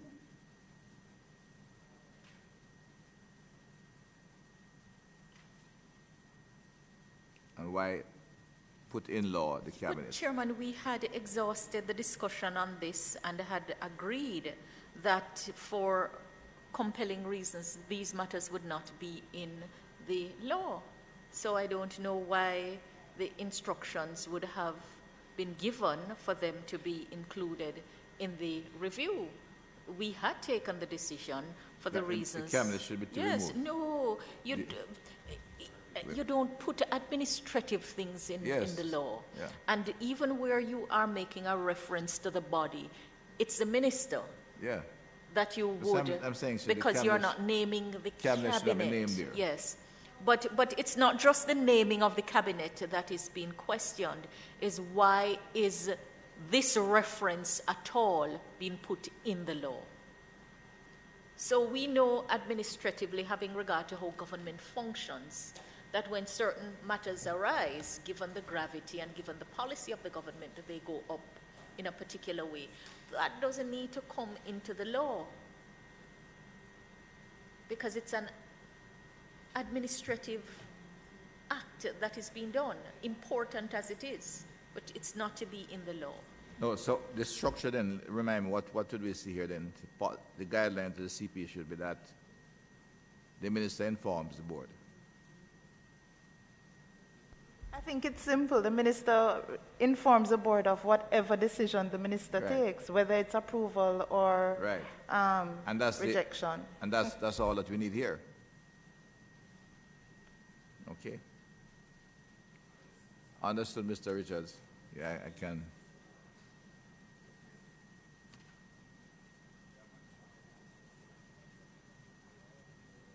Okay, it's 3 deleted.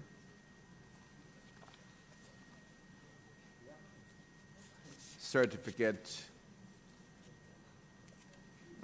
that's fine.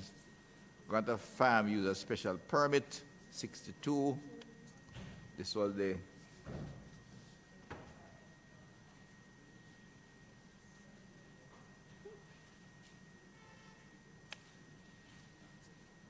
farm shooting ranges, gun club, film or television production, location, athletic meet with the firearm. These are all no changes. 63, I see no change. 64, we have some addition, right? The board, this is... May I just be excused briefly? May I be excused briefly? Yeah, a minute, sure.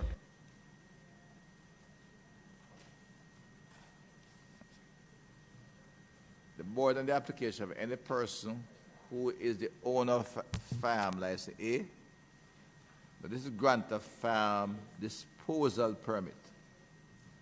Colleagues, disposal permit. The board on the application of the person who is the owner of the farm or ammunition. Or B is the executor of the estate of a deceased holder of a farm authorization, acting with the consent of the person entitled to claim ownership of the farm under the estate of the deceased and who submits with the application proof in writing of such consent. C, that's added for those who may have possession of the deceased farm, deceased owner farm, and the wife wants to destroy it. I think we had agreed to that, so there's no change on page 60. 61 is clean, that's good. 62, we seem good again. 63, we have some changes. This comes on the form of firearm authorization, section 10, which is new. New 10 is every firearm user's secondary certificate shall specify the firearm or ammunition that the holder thereof is authorized to be in possession of or use, being a firearm or ammunition that is the subject of the relevant firearm user's license. I recall that was settled, right?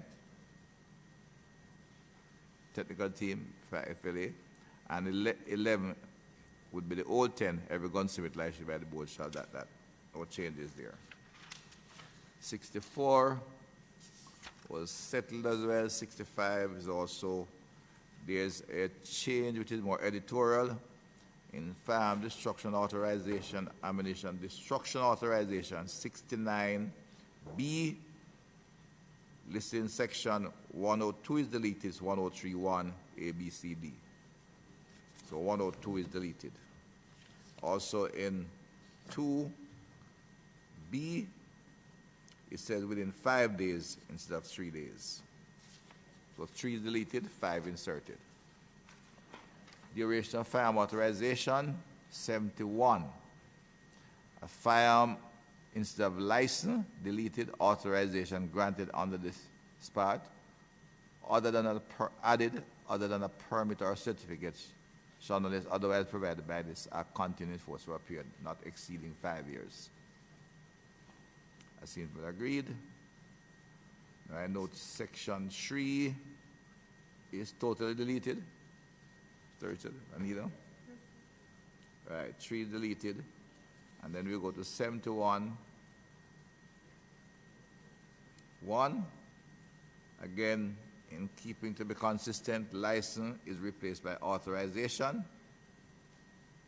on this part, and other than a permit or certificate also added to be consistent with 70. Again, license replace, authorization replaces license.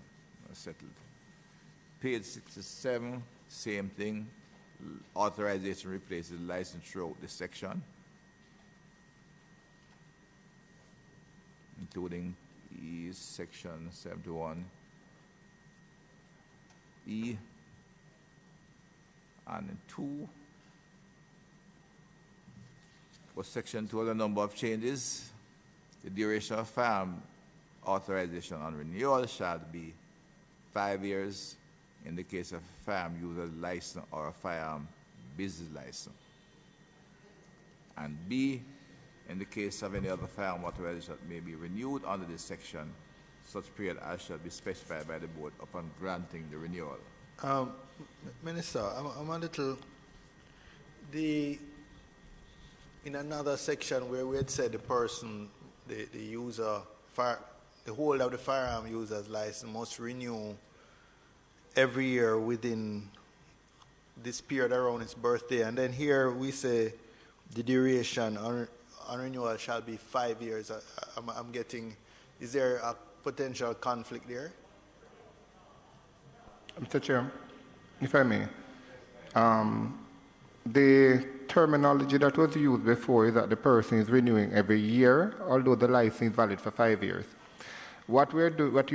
There's no conflict now because they have fixed that. So the license is valid for 5 years, and so that's the renewal.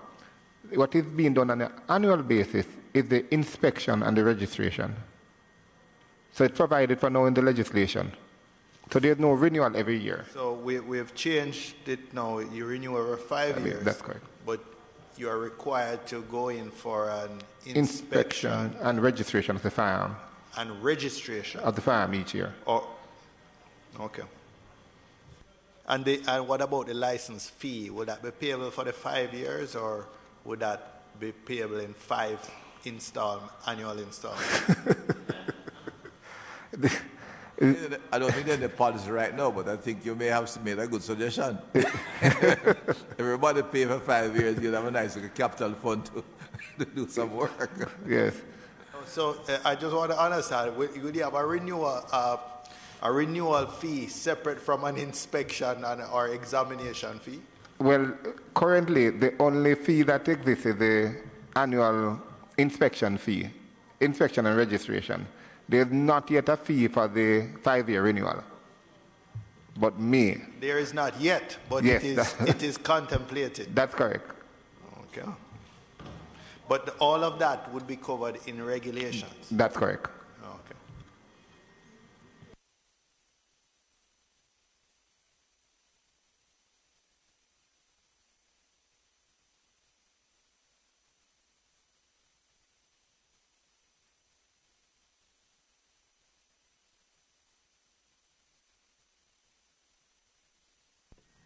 License, so we can move over to the next page, 68. We'll try and close off at once, another 20 minutes and we go off. The house sits at 2. 68 has no major changes. 69 has a few. 69 dealing with the registration of a firearm. We're at 71, Chairman. Huh? We're at 71. No, we did 71. And we have gotten to the case, we have gone through 71, approved the changes, and most of the changes that we didn't read out were where firearm authorization replaces license. You don't have to go there, that's throughout the entire 2 pages. So the rest was accepted, the only change there. So 69 is on the registration of firearm. And there are some proposed addition, section 3. The holders of fit and proper having regard to the matter set out in section 58(3) and 4, which we discussed extensively and would refer to. 5, this is in brackets, any holder of a license to whom subsection applies, who, without reasonable excuse, contravene the subsection commits an offense.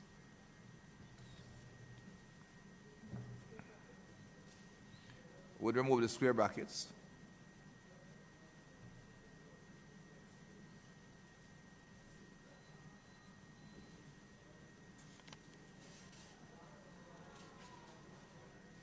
And this would be a not too big a fan. Then 673(6), where the holder is unable to produce a firearm within the period specified in subsection 2 and is able to satisfy the authority that there is reasonable excuse for inability. A, the authority shall permit the holder to produce a firearm within such time as shall be specified by the authority, and if the firearm is produced as specified under paragraph 8, that person shall not be convicted of an offense under the section. That's still reasonable. Let it be. Executive director, the man floated his firearm and he was not detected at the airport, either on exit or entry. Now he don't know how to bring it back in. 70, still dealing with that, and then special restriction on holder of fire manufacturer's license. We see no change in records to be maintained by the relevant licensee. What?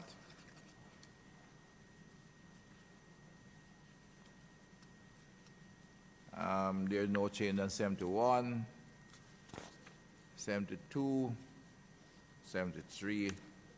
There's an addition in 73 on the 4th schedule. The holder of a firearm authorized in permitting the person to be in possession of a firearm or ammunition and delete firearm user license.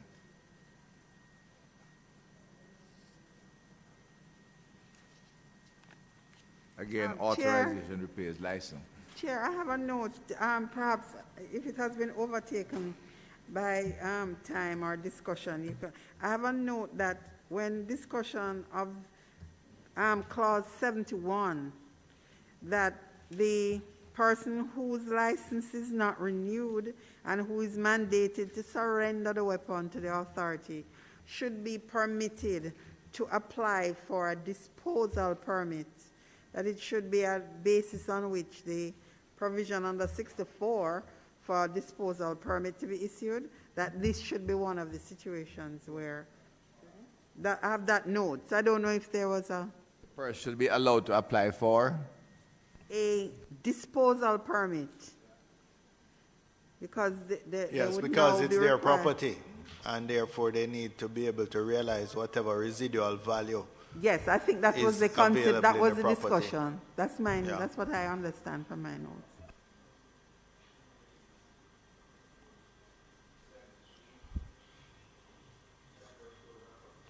firearms or ammunition. 71, Chair. So where would that be Did added? you accept that?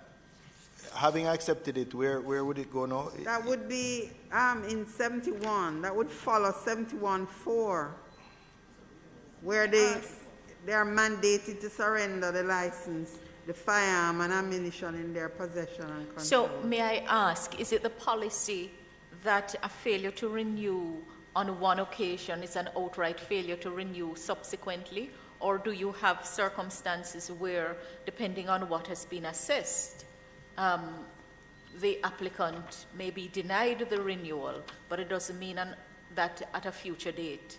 I'm just thinking of the implications of destroying the firearm at that time. No, it's not necessarily It's not destroying to the destroy firearm, it. it's disposing of it. Oh, disposal. You're right. I so see. it's your property. I see. And it may, Oh, I it heard may have a destruction. value. So if you are not allowed to the permit, to the authorization to continue to carry it, then you should at least have a right to dispose of it. Reasonable. You can I sell it just to a heard dealer, for something else. example.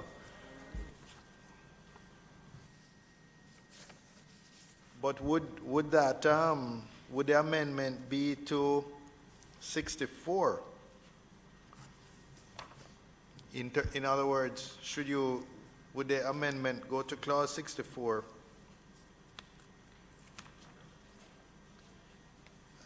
Be another. Well, I guess The 64 drafter 1A is is the sufficiently best broad answer. because it says is the owner of any firearm or ammunition. So I guess once you're an owner of a firearm or ammunition, you can apply for a disposal permit if you have been denied, if your renewal has been denied. So Okay. would we, I don't know if there's a need for any addition, because the 64 seems broad enough, Mr. Chairman, that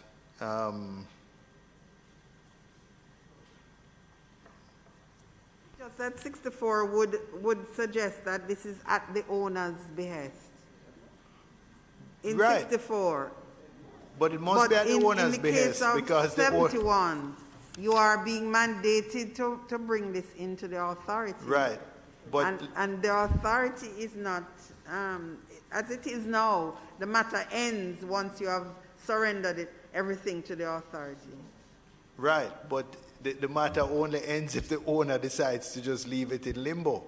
Now the owner may decide to appeal, for example, or he may decide to accept it, and if he decides to accept it, then he would apply for I am assuming, a firearm disposal permit, so that he can at least recover whatever residual value of the firearm that exists. Okay. And that's what happens now in Okay. all cases. If it's not necessary, I just had a note that it was this.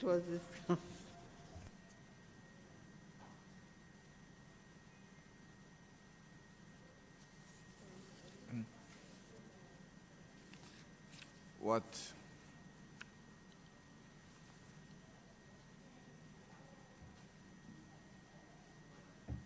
and as technical team, do you think we need their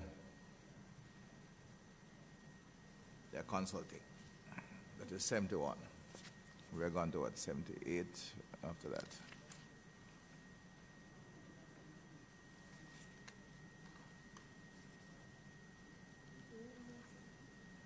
That's 78. We're on page 73.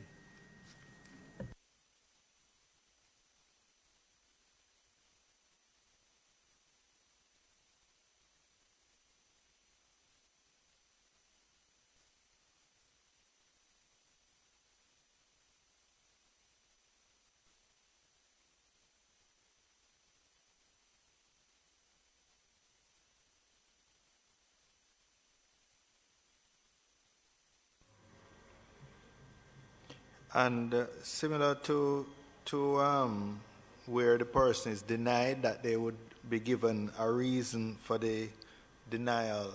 Similarly, we'd remove all the other square brackets where they're not renewed, where the permit or the authorization is not renewed, then they would also be given a reason in writing. Just to be consistent with the earlier section, where we said when somebody had applied and if they were denied, they were to be advised in writing and given a reason. I think similarly in section 71, if they are not granted a renewal, they should be advised in writing and given a reason why they're not. The reason for the refusal. 71.3 says that. Well, it's in square brackets, so I'm just saying remove the square brackets to be consistent. Wherever a license is either denied or revoked or not renewed, the person would be given the reason in writing for it.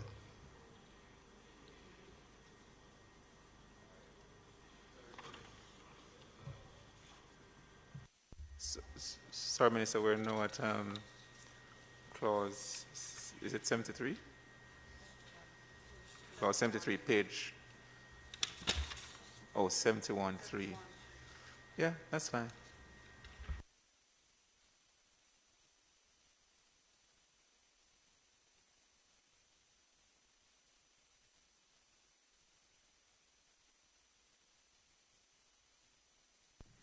$71. You have settled on that? Okay. Yes, Minister. So we go back to 70.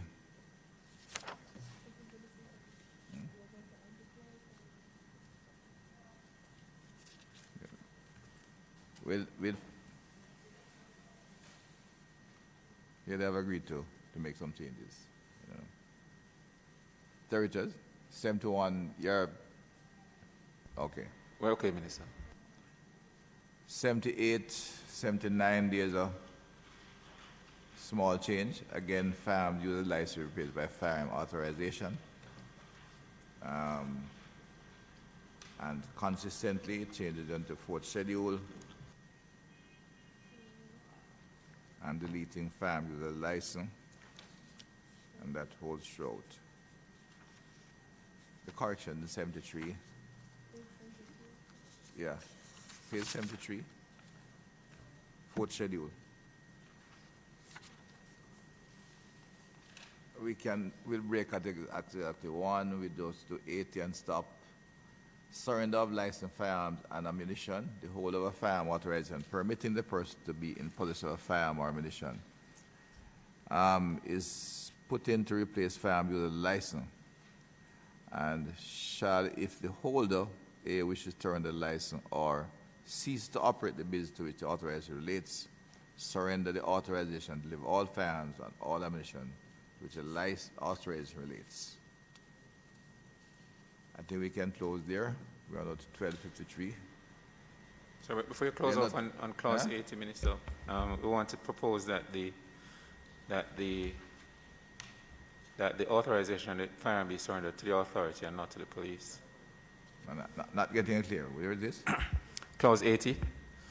80? Right, page 74. Yes, I'm there. So the surrender of the license, so the authorization and the firearm ammunition to the authority and not to the police.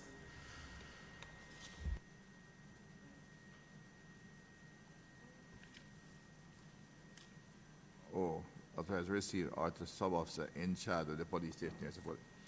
So yes, should that be changed to an employee of the authority authorized to receive them and delete the rest of it? Right. All right.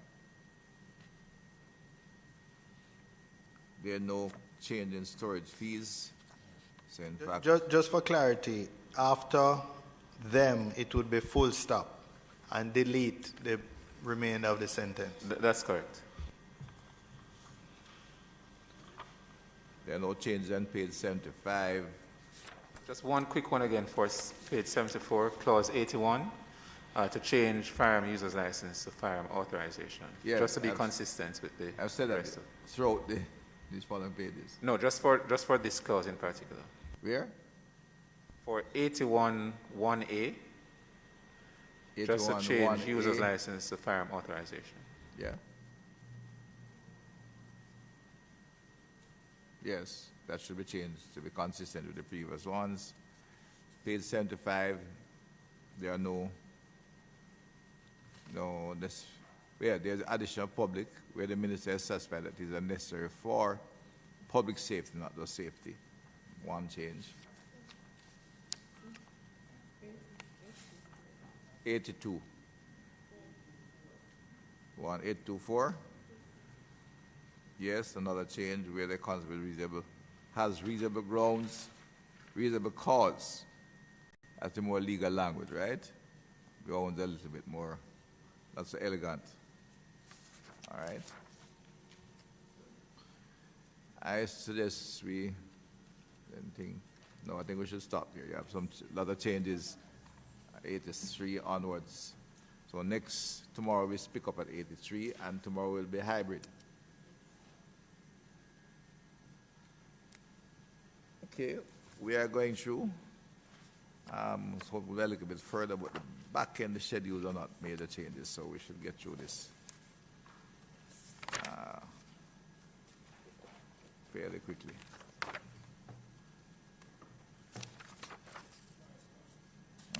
Yeah, tomorrow's 2-1 is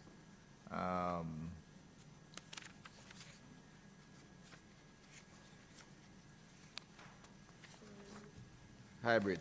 Mr. Chairman, we're going to embark upon 83, or you're going to leave that No, for the we're going next to leave session? 83. There are quite a few there. We're still at 1.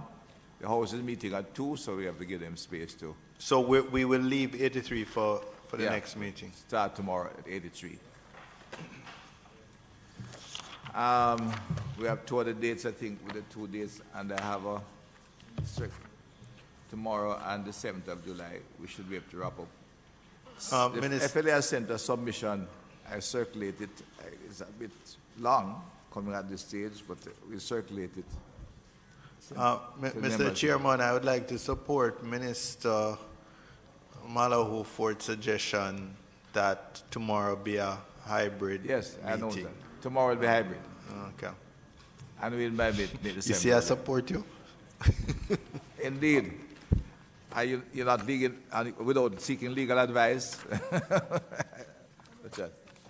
There's a submission from FLA in respect of Clause 47.3a. I'm going to circulate it, and B of the Firearms Prohibition, Restriction, and Regulation Act. I circulate hard copies to who is here, and we send out the rest on email, so we can look at it. Please, we need a submission email. If you look at it. Yeah, please send the email, FLA. Let me thank everyone. We adjourn until tomorrow at 2. Tomorrow is hybrid.